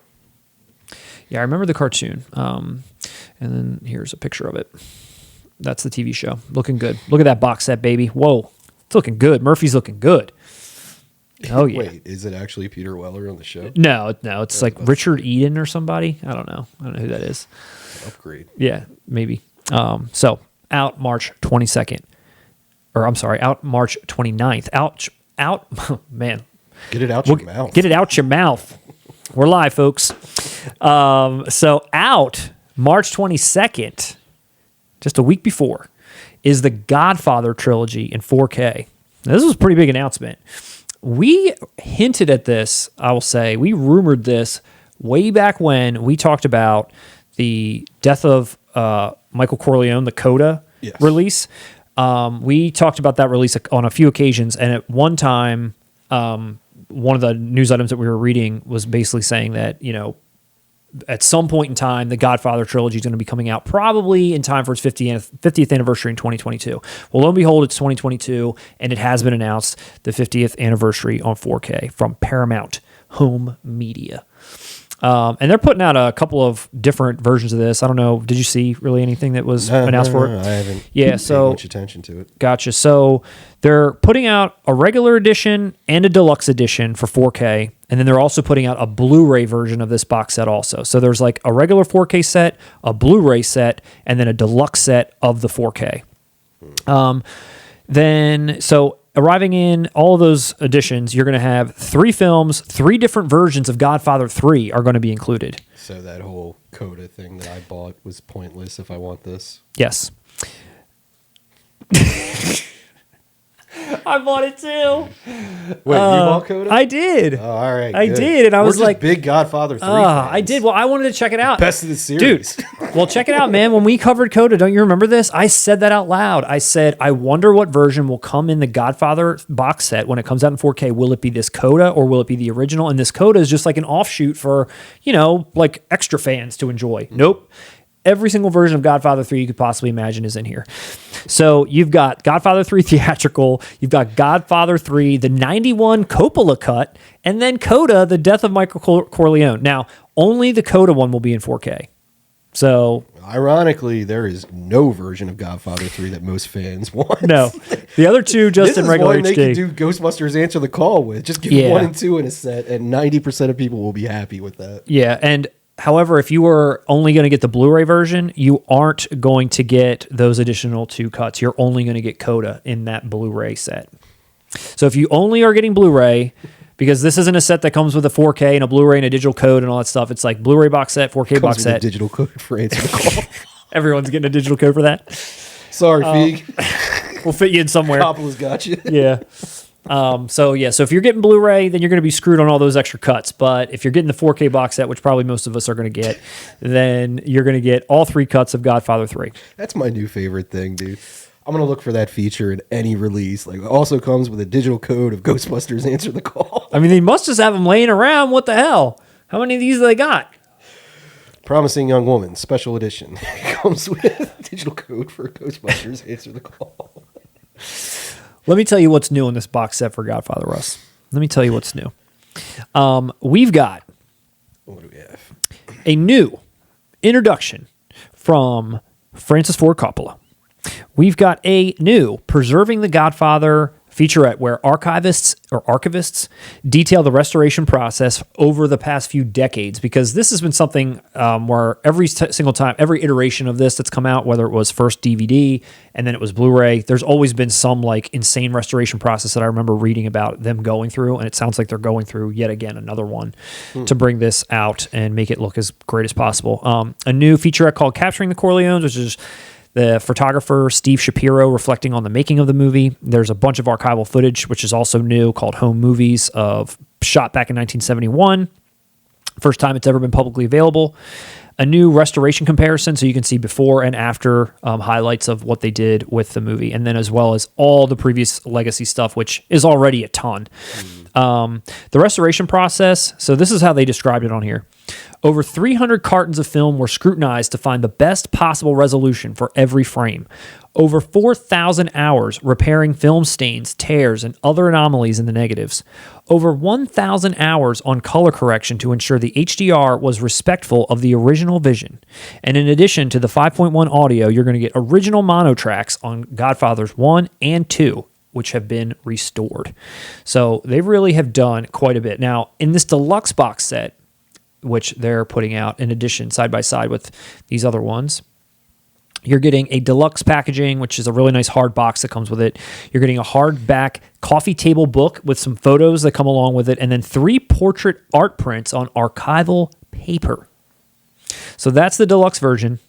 I do like the fact, as always, whenever there's a rigid box, I think that's great. This, not to say that this box set up here looks bad. I think it looks nice no matter what, but it's probably got a soft slip on it. Just that rigid box is always a nice touch. I was always a fan, and I know I thought you had it up here.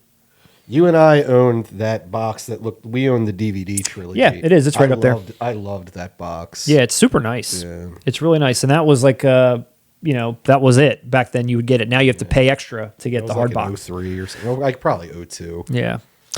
But anyway, here we are, Godfather fans. We're here again to rebuy The Godfather all over again. I feel the same way about Ghostbusters. It's like it just keeps coming out. But I do feel like at least Francis himself, he takes a lot of pride in these movies. Obviously, they're like the jewel in his crown, so he's going to put these out and put a lot of effort into them. Well, I mean, I don't know. Maybe he thinks so. He's forced I don't know. to do 3. We did talk about that, him being forced to do 3, but he has... Cotton Club. He's reconciled with that by putting out Coda, and that's him saying, like, this is the way it should have been. Take it for what it is. Do you think he's still saying, I didn't want to make that, or this is the best it could have been? No, what do you think he's saying? It's factual. He did the Cotton Club for Paramount, and it went way over budget. It was a passion project of his. Yep. And basically, he owed them. Yep. You better give me another Godfather, bitch. Yeah, he was in the red, and they were like, you know what we want? Yep. Even Duvall didn't come back. He was No. like, fuck this. And, dude, there was so many problems. It was supposed to be Winona Ryder, not his daughter, not Sofia Coppola, who, look, she's great. Obviously, she became a great filmmaker, but she's no actress. And she was so inexperienced. It shows throughout the whole film. I don't hate it as much as most people do. I think I've said this before. I love the scenes with Michael and Kay. I haven't rewatched it in a long time, and I'm excited to watch the Coda. Yeah, well, I know. I'm excited to watch it. I haven't seen it. I never put it. It's Godfather 3. It's like I know, but I'm interested to see what he's done. But now I'm going to wait to watch them all 3 in a row. Now I got to watch all 3 in a row. It's like it's Godfather 3. It's long as shit, and compared to the first 2, it's a mess. But you're comparing it to what most people consider 2 of the greatest American films of all time. I go back and forth which one I like the most, or if it's like a tie in some weird way. Like, I don't know. You like one? It's one for me, but it's one of those where I'm not mad if someone says 2. Like, I'm not mad at all. But one... What is it about one that you like I think better? It's Brando. You think it's Brando? Yeah. I think it's Brando. Yeah. Like, don't get me wrong, De Niro, holy shit. Yeah. Deserved that Oscar. It's great. Yeah, it's a really awesome... He stepped into a role that was already iconic 2 years previously. Yeah. I mean, like, when you think, even to this day, you think The Godfather, the offer you can't refuse, you think Marlon Brando first. Yep. Even though the story is really Michael's, you think Vito first. Yeah. And, there's just something about the first one. I can rewatch it more. The second one, I love it. Like, dude, I would give both of them 10 out of 10s. Yeah. So it's literally like... I just kind of side on the first one more. Yeah, I feel like there's just like more like of a sadder or more dour note to the second one. I think the first one it ends. Yeah. I mean, it's meant to be. Aside from the ending, just the whole thing just feels like down. Like it feels like obviously the weight of everything is on Michael's shoulders now, so everything is very heavy. The ending is obviously very heavy. Well, that's why 3 always made sense, and that's why 2 makes sense in the way you're saying it. These movies, they're a tragedy. Yeah. Nobody views them like that. Everyone romanticizes them. You watch them in like most gangster flicks. people want to be Michael or they want to be Vito. Yeah. But the real story of The Godfather is tragedy. Michael was a war hero. Yep. He did not want to become part of his family. Not at all. He had He's sucked to. in. He was the smartest person. He was the only one who could. And his life fell apart because of it. He lost the love of his life. Yep. He had to kill his own brother. Yep. I mean, it's sad. He's a broken man by the end of part 2. Yep. And 3 is just dealing with a broken man in the twilight of his life. So Yeah. most people hated that one even more Yeah. because it's more depressing. Yeah, no, You it's know? true. And I agree with you. But that makes sense. That would be Michael Corleone's story. It is, and it's a 10 out of 10 also. It's just a different 10 out of 10. It's just a different feeling. And I think the first one, like you mentioned, Brando, I think there's, Jimmy Caan, Brando, obviously, Al Pacino's Talia Shire. I mean, Al Pacino's in both, but the Al Pacino that's in the first one, obviously, I'm not sure how much Al Pacino I had seen before I watched Godfather. When you watch Godfather, he's not the Al Pacino that like at all, because I think you even mentioned this. After, what was it, Son of a Woman, he just like became that guy. He's like really bombastic. Yeah, around that time. So, but before, he's very subdued. He's very calculated, and he kind of chooses words wisely, and he's kind of meek a little bit until he becomes the Godfather. But it's cool Even then, seeing. he's not loud. Right. But it's kind of cool He's not seeing him. No, yeah, but it's kind of time. cool seeing that version of Al Pacino, and I don't know. There is just like a different element to it. It's sad. It's a sadness. That he's sad. he and is. That's the purpose of it. That's the point of it.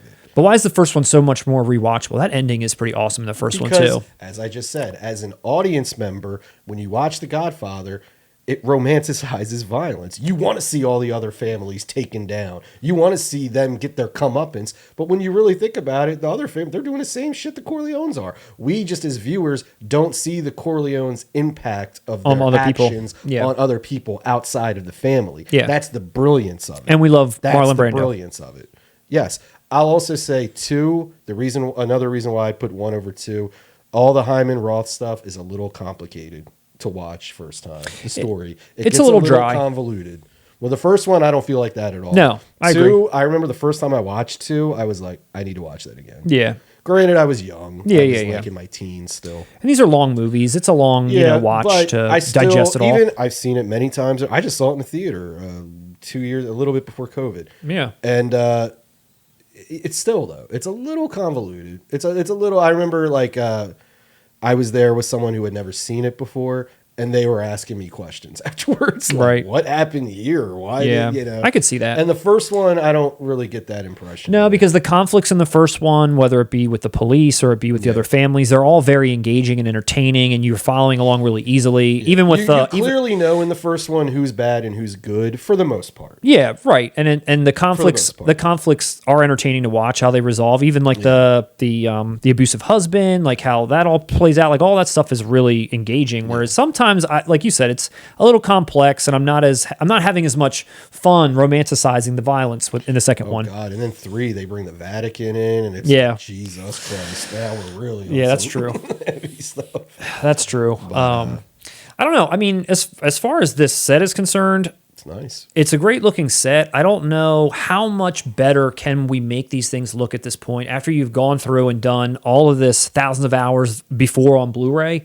How many more thousands of hours are being added to get this a certain way? I mean, if that's the case, I'm excited to see the screenshots. And if that's the case, maybe it is worth the double dip at this point. I'm with you. I'd want to see the screenshots. Also, this is a title that it doesn't, like, seeing this presented in the crystal clear and perfect form. Yeah. It's a movie from the 70s that didn't even take place in the 70s. So the fact that it looks older, to me, almost helps it. Yeah. So I'm not clamoring to see The Godfather in 4K. But again, I would love to see the comparisons. Yeah. And maybe I'll change my tune on that. Care to take a guess on how much these sets are for the regular 4K set?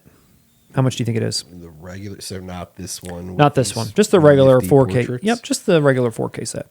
For 3 movies, and it's The Godfather on a 50-year anniversary. Yep. I'm gonna go $49.99. MSRP at the moment on Amazon is around 90-ish.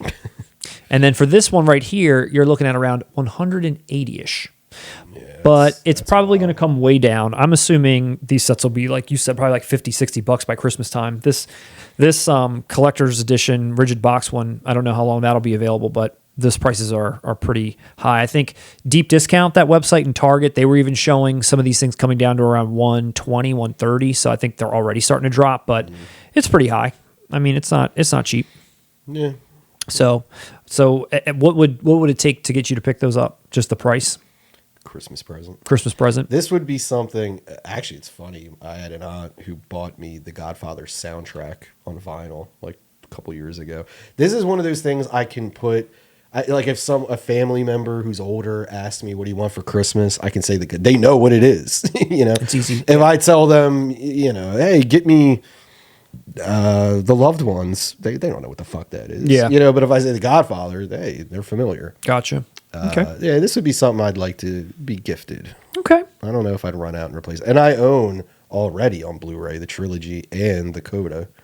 Yes. So well, it would be a double dip upgrade no matter what way I go about it. I know. And I've got the Blu-ray set and Coda. I can't decide if I want to double dip into this. It might have to be. I got rid of that DVD set and I regretted it because I love that box. Because the Blu-ray set I have is shitty, honestly. It doesn't even look like a set. No, I know. And it might come down to the screenshots. I don't know. We'll see. We'll see what it looks like. It might be like one of those, like an Indiana Jones or something where it's just like night and day, brings it back to life in some crucial way. I don't know. We'll see. We'll see. But it's coming out March 22nd, so a couple months away. For those of you that are interested, let us know if you'll be out there picking that up. There's also been a lot of other titles that have been announced. Thought maybe we could run through a few and get your thoughts and see how anybody out there has been keeping your eyes on any of these, including Escape from LA in 4K, which will be coming out in February 22nd from Paramount in the US and in the UK. Russ, I know you are interested in that. I am. Listen, as a John Carpenter fan, I don't hate Escape from LA. Okay. I don't hate it. I am under no... I'm not delusional. I know Escape from New York is 1 billion times better. But I have fun with this one. It's silly. It's... For you, I know you've seen Escape from New York and you've never seen this. Think of Evil Dead and Evil Dead 2. Okay. Escape from New York is way sillier. It's almost... And it's honestly of a remake. It's a soft remake. Even the ending is the same with like one little twist. Yep. So I've always compared, and knowing all that, I cut it some slack. Okay. Because what are you going to do? Try and top New York? You're not going to do that. To me, it felt like, hey, let me get back with my buddy Kurt Russell. Let's do another. Get the eye patch on, Kurt. Let's go shoot a movie. That's just what Who cares if we're just doing the same damn thing over and over again? Like, you love it, right? Yeah, fuck it, man. Get the eye patch.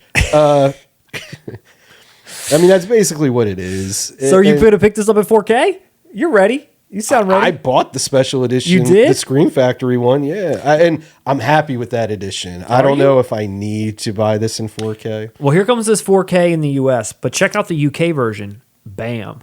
It's got a nice little poster. I mean, but it's Escape from LA. It's got some nice little photos. We got, what's that, a pin? 2 pins? Look at that slit. Look at Snake. Is that a Plutoxin 7 pin?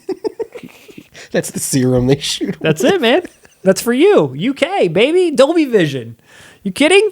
Poster, stickers, art cards, a box that fits everything. If they would, some of the more absurd moments, if they would have like lobby cards of the basketball scene.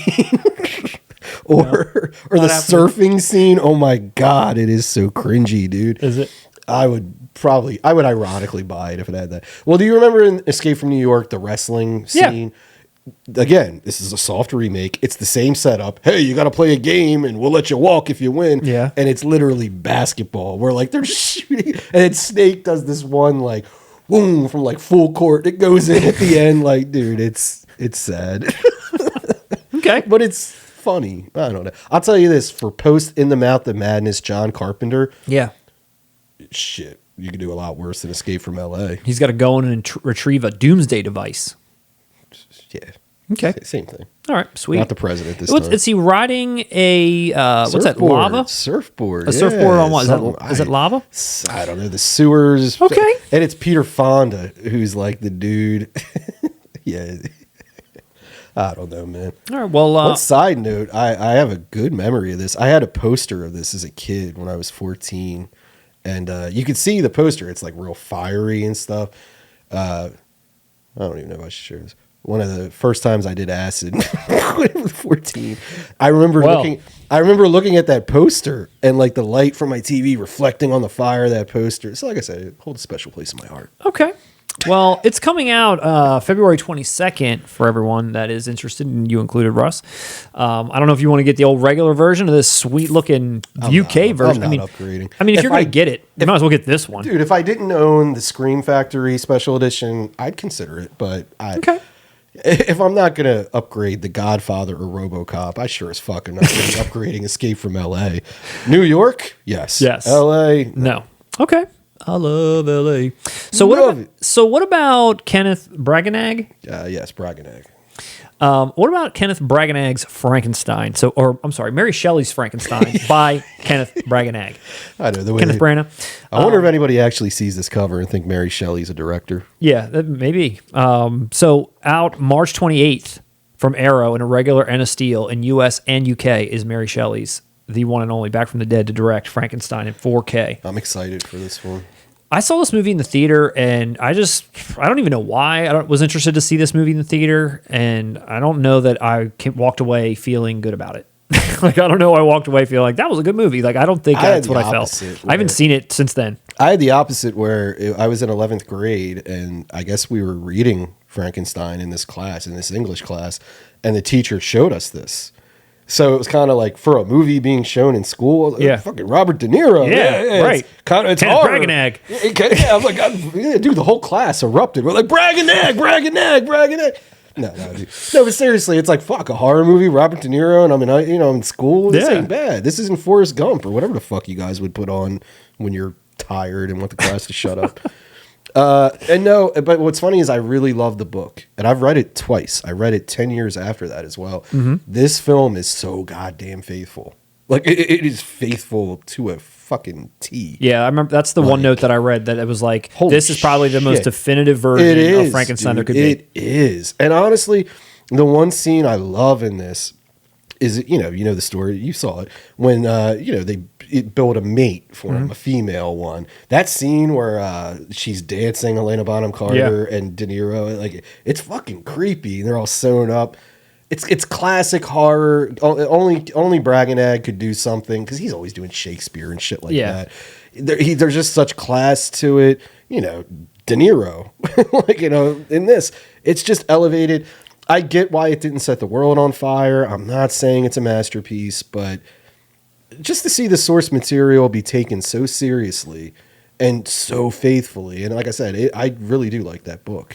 Well, I really love how Mary Shelley was like 16 or something when she wrote it too. Yeah, no, it's a cool. I've read the book also, and I think it is a really cool book. I really like the way those themes, playing God, it's brilliant. And like I said, I like how it's framed like a lost. It starts off with like they're lost in the Arctic and they're like chasing them, and then they kind of like retell like everything that went on. I like just even how it's told. Before reading that book or even seeing this movie through pop culture, you think Frankenstein is just like of course. Neck, right. And like he's sympathetic. It's sad. Yeah. He's a person without a soul or anyone to connect with. Like Victor Frankenstein is really the monster playing God. Yep. These are heavy themes. Like, it's great. And Branagh hits it deep. Yeah, I mean, like I said, I'm not saying this is like a fucking 10 out of 10, but it is definitely effective. It's definitely good. It's definitely a great, if you're if you're in school and you need to read Frankenstein, just watch this movie. You save yourself some time. You will get everything out of this movie. It is that faithful of an adaptation.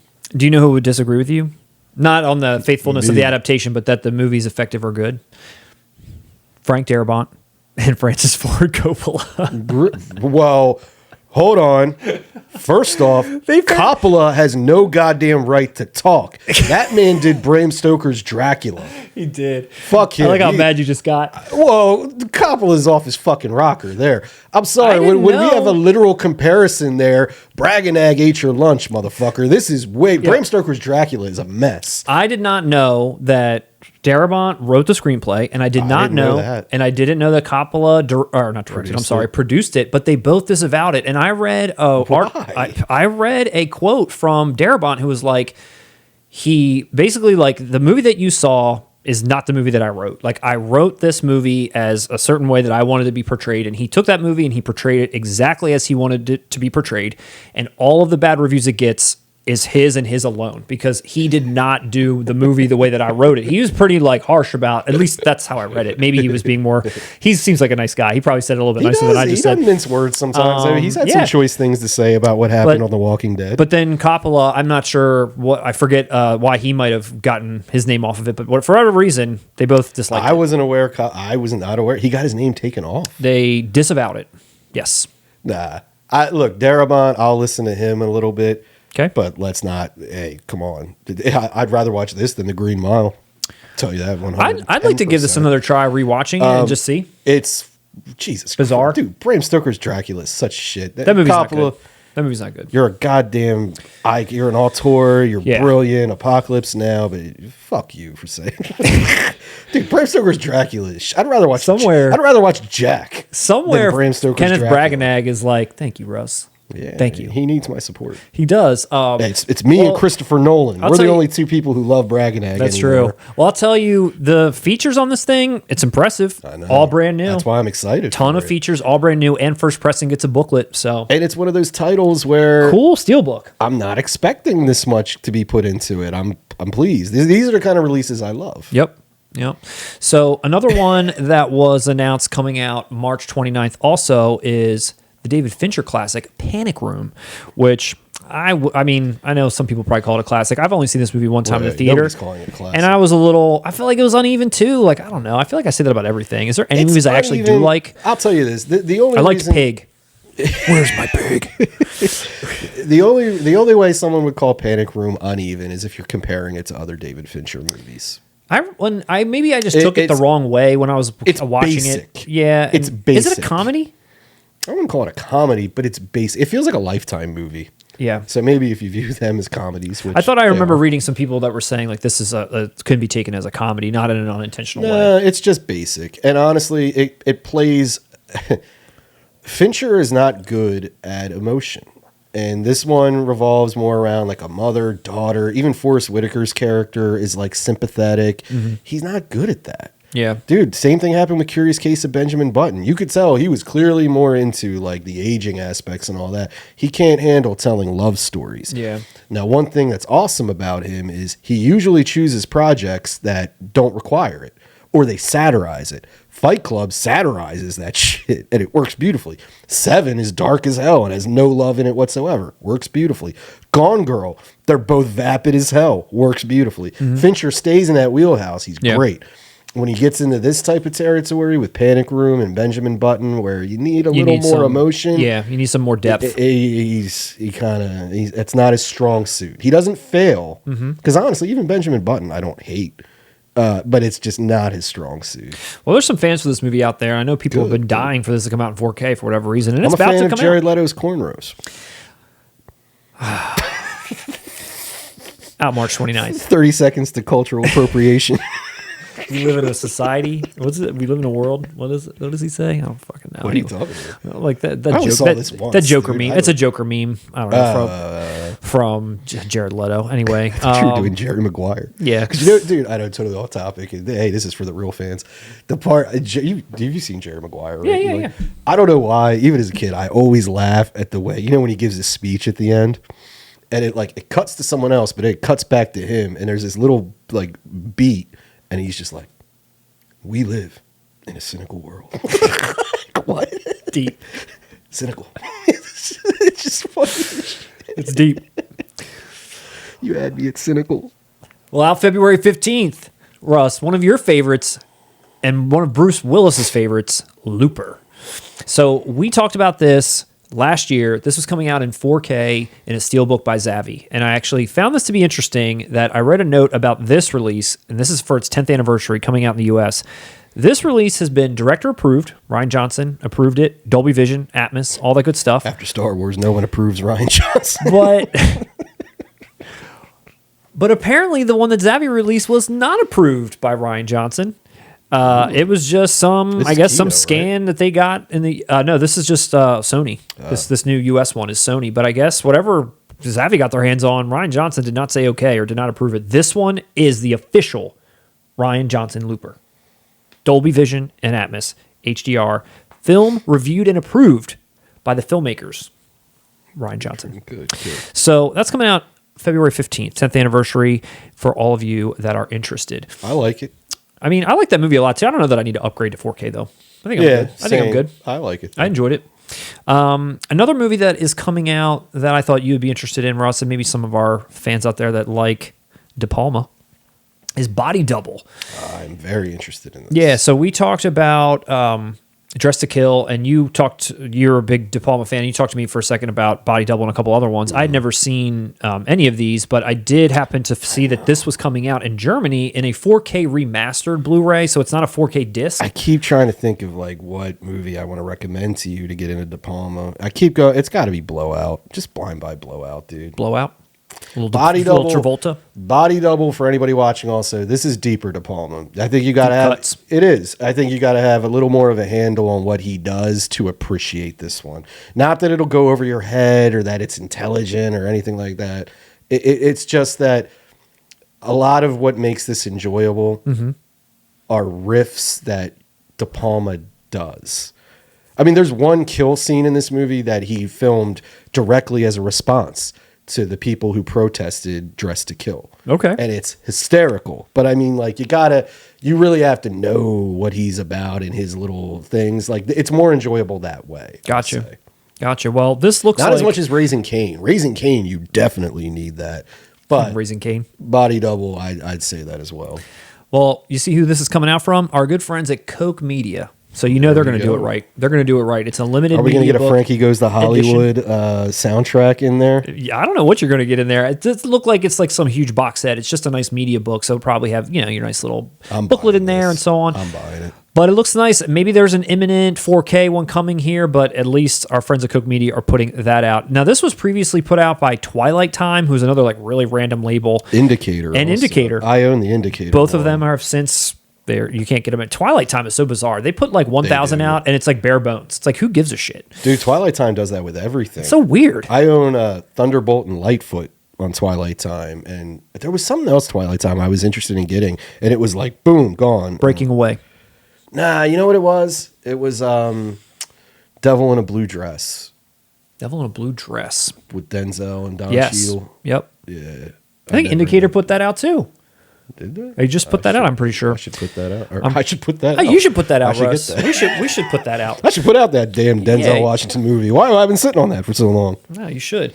Another movie coming out April 22nd, and one of my personal favorites, finally a movie that I like, Soap Dish. Soap Dish coming out from Paramount. I fucking love this movie, dude. Look at the suggested price for this. I know, and soon and dropping. $13.99 starting. It's available for pre-order. You better act now. So this does not come with a digicode for Ghostbusters Answer the Call. No, this is such a guilty pleasure, and I don't know if there's any Soap Dish fans out there. This movie is endlessly entertaining to me. I could put this on and watch it hundreds of times. It's got our boy Klein in it. He's coming. He's allowed to put movies out. Your boy. I'm Kevin not associating with a kidnapper. Kevin Kline's allowed to put movies out. Okay, he's allowed to get his stuff released. He's just not allowed to put Phoebe Cates out. No, he's not. She's got to stay. She's got to stay put in her cage. But nah, man, I really like this movie. Again, it's a guilty pleasure, but I feel like you've got a great ensemble cast. You got a great cast. You got a soap opera about a soap opera. You had the first Finkel versus Einhorn, or Finkel is Einhorn. But it was in Soap Dish. It was prior to Ace Ventura, which was pretty cool. I don't know. And it's like nobody cares about Soap Dish. I care about Soap Dish. And if you're watching at home, I have a feeling that you also care about Soap Dish. I think. I can just see the unsubscribing. It's I don't like it, but I can see I can see why it's a guilty pleasure. I can see why it's a guilty pleasure. Day one buy, and then day one buy for me, and then lastly out in February is for those Kids in the Hall for my family, my people, the people that love Kids in the Hall like me. and Russ, Brain Candy is coming out. I was at the height of my Kids in the Hall fandom when this movie came out. I went and saw this movie in the theater, and I was so just disappointed by it. I remember as a kid, and I have not seen it since. And I really, honestly, truly want to go back and rewatch it and see if I would actually enjoy it now that I'm a little bit more mature in my Kids in the Hall ways. What's ironic is I have a similar story with it, and you and I both, we didn't know each other as kids, and we barely knew each other as teenagers, honestly. I barely know you now. Who the fuck are you? I had the same thing, though. We both grew up loving Kids in the Hall. I did as well. You and I saw them live. Yep. How long ago was that? We got a couple years ago. Yeah, it was awesome, too. We got to see them live. They're incredible. And I had the same thing. I never saw Brain Candy when it came out. For some reason, I don't remember even being that interested in it. It must have gotten like shit reviews or terrible something. Reviews. Which honestly shouldn't have even bothered me for Kids in the Hall. Yeah. Because I could easily just look at that as like, well, yeah, Kids in the Hall get weird as fuck. It's probably going to be hilarious anyway. Yep. I will say, the spots I've seen like on HBO afterwards, the Danzig dude, was it Bruce McCullough doing like that Danzig character? I just caught a part of that. I was laughing so hard at that. Is it in the movie? Yeah. Is it that Bobby, like when he's Bobby with long hair and the jean jacket and he plays guitar? He's doing that character? He's on stage singing, and it's like dude, it's like Danzig. Dude, it was fucking hilarious. And then isn't there the one where he's like Scott, where he's gay? Isn't that part of it? It's like Danny Husk character where like he's like secretly gay, but he plays like a really masculine guy. And then it goes into like this parade thing. And he's like comes out as gay. I was laughing so hard at that, dude. I know, it's like, dude, this might be great. I need to sit down and watch it. I know, dude. I've only seen like these small parts here and there, and I fucking adore the series growing up. Me too. I adore them. Me too. And that's why I'm like looking at this, like maybe I'll pick this up and check it out. I have it on DVD. I have not seen it since the theater. I know couldn't bring myself to watch it. Funny side story about this, going back to how Mike Myers and his reputation, I know they felt a certain way. What's his name did about, because in this movie he's doing Lorne Michaels. Oh yeah. And then Lorne Michaels, it's Dr. Evil. Dr. Evil, yeah. Watch the scenes of like the Lorne Michaels-esque character in Brain Candy. It's Dr. Evil. Dr. Evil, yeah. And I know they did that felt first. Away. Kind of like how Soap Dish stole Ace Ventura's thunder. They did. That's what happened. He did. Ace Ventura stole it. So that's a bunch of other movies that are coming out in the next month or so, couple of months. But do you want to hear about some movies that are coming out in 2022 that have no release date at the moment? Sure. I'm sure you would all like to hear as well. So here's just a quick rundown of some movies that are coming out in 2022. No release date, no real details at all, just that it's been announced and we can look forward to it in 2022. Here's some exciting titles that I thought we could share. Number one is one of our favorite movies, Drive. Drive in 4K, we talked about, was coming out in Germany. We talked about a media book that was getting put out for it. Well, Second Sight, the group that put out The Guest, which we talked about was one of my favorite sets of the year last year, they're putting this out in 4K. So I don't know if it's going to be that kind of a set. Again, there's no details. It could just be a standard release. But they're putting it out, and I have a feeling that it'll probably be some kind of burly box set that's got all the soundtrack CD and all the pictures. If The Guest received that treatment, Drive is going to get that treatment. Which I also watched The Guest over the break too, dude. And that movie kicks ass. So again, unknown collector's edition for this at the moment. It could be regular, could be something bigger. I know we gave it lukewarm reviews, but if the package and the price is right, you might get me. I don't know. You might get me. I don't know. Second Sight. Also, Second Sight, The Hitcher in 4K. A little Rutger Hauer action. The original? The original. Oh. Now, I can't see this one getting a collector's set, but if it did, whoa, that would be friggin' wild. Now, apparently, the only note that's out for this is that somehow Second Sight tracked down the original camera negative, and that's what they're using to kind of like clean up and put out this 4K, which was thought to be lost. I guess even, what was it, like, I don't know if it was Warner Brothers, I don't know who had this movie originally. They thought it was lost, but somehow, through some detective work, they managed to track it down, and that's what they're going to use. That's the source for their release. Good for them. It's pretty awesome. Monty Python's Holy Grail in 4K. Another one where I'm fatigued on. I just feel like there's so many releases, and it'll never end. Yep. You're also going to get Life of Brian and The Meaning of Life in 4K that same day. So all of their... That to me, those are more exciting because I expect Holy Grail. I wish it was a 3-pack. I would have picked it up because I already have the Blu-ray collector's edition. Like a box set. Yeah. Just put them all out in 4K, like whatever. Has there ever been a complete Monty Python box set of all? I mean, I don't know. Maybe not the show, maybe not Flying Circus, but the actual just movies. Yeah, you'd think they'd do that. Yeah, I don't know, but if they put those 3 out together, I'd consider, because I actually have never seen Life of Brian or The Meaning of Life. I've seen Life of Brian. I've never seen Meaning of Life. What, did you like Life of Brian? Yeah. Was it funny? Do you like it better than Holy Grail? Well, it's funny. I saw Life of Brian before Holy Grail. Okay. And Life of Brian isn't as like a kid, a kid could watch Holy Grail. Yeah. Life of Brian, it's making fun of religion. You kind of have to. Life of Brian is where the "Always Look on the Bright Side of Life" came from. You know that song? Yeah. That? Yeah, and it's like Jesus on the cross, like fucking crucified. Right. Like, oh, look on the bright side of life. It's shit like that. Right. Where a lot of it went over my head. Yeah. I saw it. I was like a kid. So it's like the biblical side of like what they're doing with the Holy Grail. Or like honestly, as a kid, Holy Grail played so much better for me. Yeah. Because it's a little sillier. Gotcha. Know? Okay. But no, I like Life of Brian. Yeah. I'll take a look at the screenshots. Maybe there's a nice package or something that comes out for it. Again, there's no details. It's just announced. So who knows? It could come out with something small, something huge, whatever. We'll see. But also Tombstone in 4K. I watched a little Batman over the break also, which I didn't really mention, including Batman Forever, including I watched Real Genius also. It was a bit of a Val Kilmer streak. And now just right off the heels of that, I saw that Tombstone's coming out in 4K also, which I remember really enjoying. It's been so long since I've seen it. I remember renting it on VHS at like Blockbuster. I saw it in the theater. Did you? I remember liking it. What did you think? I'm gonna have to go back and rewatch it to give a true commentary. Tombstone was 93. I was 11. Westerns still aren't really my go-to genre. I remember I liked it for what it was, but I wasn't enamored by it. Okay. I remember thinking Val Kilmer was awesome. I love Doc Holliday. Yeah.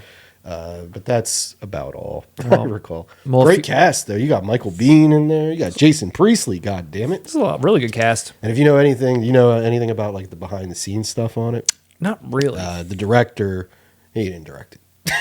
Co-directed. Kurt Russell directed. Kurt Russell told him what to do. Well, yeah, there was a whole standoff thing where basically everyone thought the guy who's credited was shit, and I think he like literally quit, like he's gone, and Kurt Russell like put Took it all over? together. Yeah. All right. No wonder it was so good. Kurt, he knows what's up. Yeah.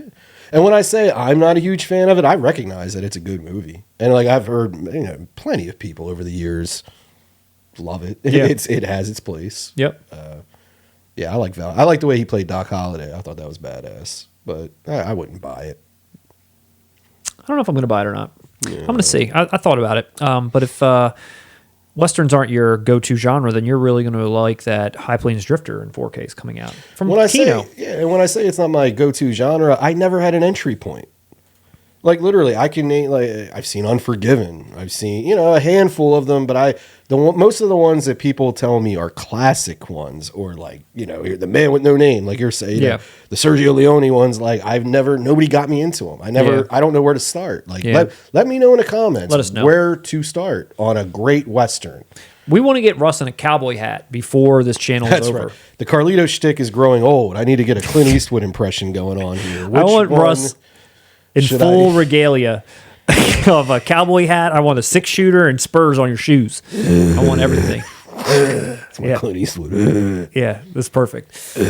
Constantine in 4K. I've actually been waiting to... Now I just want Gran Torino in 4K. No, you're not getting that. But you're getting Constantine with Keanu Reeves. I know you're a fan Shia of LaBeouf. that. I am, dude. I like that movie a lot. I saw that movie in the theater. I got a cool DVD that came out of that, but never upgraded to Blue, and then it's coming out in 4K. How's Gavin Rossdale in that movie?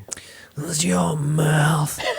I forget how that song goes. I was just like your mouth. Yeah, he's good in it. First Reformed in 4K. Big Paul Schrader fan. And I'm Ethan a Paul Hawke. Schrader guy. And you're an Ethan Hawke guy. Yeah, I love and him. Shit, I'm an Amanda Seyfried guy. Dude, Ethan Hawke has made such a resurgence. He's in he's in a ton of high profile movies now that he has always kind of been simmering underneath, but now there's all these directors that are like putting him in these bigger roles. He's always been doing that. That's why I love the man. He has always had this weird career of like art house, cool, Sinister. Yeah, that he's looking fucking sinister. And what was that other stupid movie where he's like driving around with the little girl? Yeah, Boyhood. No, but I mean, like, he's always walked that line. That's why I like him. He can show up in like some stupid commercial thing, and the next minute he's in the Before movies or the Reformed. First Reformed. The Reformed. Nah, even dude, Training Day. First day back, everyone. He's great in Training. Denzel is chewing the scenery. He's great in Training He is good. Day. Alive. I mean, think about that. Think about another actor who can be, like, hold his own in an action movie, in a stupid horror movie, in the Before movies, Boyhood, like The Northman. He's got range, and I buy him in all of it. Brooklyn's Finest, even. I watched that was the other Antoine Fuqua movie he did after Training Day. Mm-hmm. He's great in that too. Like, he's versatile as hell. He's unsung. I don't think what's his resurgence? He's always kind of been. First Reformed was a resurgence. He was nominated for stuff, and then he went right back into he's in some dumb horror movie. I think you showed a trailer for it. Yeah, The Northman. Oh, okay. See, I forgot it. That's not a horror movie. It was like that. It's that one that David Eggers won, where it's like the guy that did The Witch and The Lighthouse, where he's like some Viking. Yeah, modern horror. Yeah, modern horror. 824 horror. Yes. Would you put him outside of the outstanding musical chops? Would you kind of put him with like a Kevin Bacon? Ethan Hawke? Outside of the music. Yeah, he doesn't play any music, I'm saying. But I mean, if you put that aside, and as far as like the roles he takes, what he can bring to a character, what, I feel like he's got similar energy. And what I just said is you can put him in different genres and it always works. Yeah. When you were saying that's a very, That's what I thought of as soon as you said that. I was like, that sounds like a Kevin Bacon. And I feel like it is. Don't you agree with me? Ethan Hawke is that too? Yeah. Before the Devil Knows You're Dead. Yeah, that's another really dude. He can do the intense type shit. Yeah, fuck, I forgot. That's a great movie. Yeah. That he can do the intense, like he's intense in Brooklyn's Finest. He's intense in that. Then he can be like, shit, I want to date this dude while I'm watching Before Sunrise. Yeah. You know what I mean? I'm in love with him. He can do it all. Like, I love you, Ethan Hawke. Actually, yeah. That Kevin Bacon, that is a good actual comparison for that. I get one here and there. Reanimator 4K. To be determined, according to the producer, probably another Arrow cash grab. And it's going to be the same damn thing. Mark my words. Isn't that one super collectible, the one you have, that Reanimator? Am I wrong? It's the only. It's the limited special edition, yeah. But it's the same thing. It's the same exact kind of box as RoboCop and American Werewolf in London. Yep. So I'll bet dollars to donuts. This 4K is going to be the same damn box, nothing different, just that disc. Yep, you're probably absolutely right. And out of all three we've mentioned, that'll be the one I may double dip. Probably get the double dip. I mean, it's fucking Reanimator. What are you going to do? Classic. And then lastly, maybe some of the biggest news. I know people have been asking for this for a really long time. People have hit us up on our page about this before. And that is the James Cameron classic, The Abyss, in 4K, which has been rumored forever. It's finally coming tentatively, according to one rumor that seems to have some legs, and it says it's coming out in August. And I don't know if True Lies is at the same time, because it's another one that people are like just salivating for. You always hear The Abyss, though. The Abyss has like been, and I'm one of those people that loves The Abyss, and I'm looking forward to this coming out in 4K also. You know what I love? Hold on, real quick. You know what I love is like if you're on a movie site or something and you read anything about like the next 3 Avatar sequels are planned for this. Yeah. Like what in the first couple comments is always like, screw this. Where's the Abyss in 4K? Yeah. Where's the Abyss in 4K? Can you spend like a week working on that and just take a break, 5-year hiatus on the one of the highest grossing films of all time. He's got these like he's filming these 3 sequels back to back, and it's going to change the game. Can we change get the world? Abyss on a physical media, please? I'm trying to change the world. Look, can you come up from the bottom of the ocean for 2 seconds and just give us a commentary on The Abyss, please? Please come out of hiding. I've actually never seen it. I honestly don't know if you would like it or not. I mean, I don't know. I'm hit or miss with James Cameron. I respect the dude 110%. I have nothing bad to say about him as a filmmaker. His films, I love Terminator. Yep. Love it. Aliens, I mean, come on, it's classic. I've never seen The Abyss. True Lies is all right. I don't hate True Lies. I don't love it, but I don't hate it. Terminator 2, it's a damn entertaining film. It's nothing compared to Terminator 1. Okay. But it's damn entertaining. I don't hate Titanic like most people. I don't want to watch it, but I don't hate it. And I never saw Avatar. And then there's The Abyss. Yeah, so I guess the only movies of his, or no, he did post Terminator. Yeah, just The Abyss and an Avatar I've never seen. Well, I know that, like you said, there's a lot of people looking forward to this 4K release of The Abyss. Yeah, that's a big one. This is a big announcement. It's a big rumor. There's nothing set in stone for any of these titles we mentioned about what they look like or what's going to be on them, but The Abyss would be awesome. I would love to own The Abyss. I know there's a lot of people out there that are waiting for that too, like you said. So that's it for this week. Thanks for everybody for watching. Thanks to everybody for listening.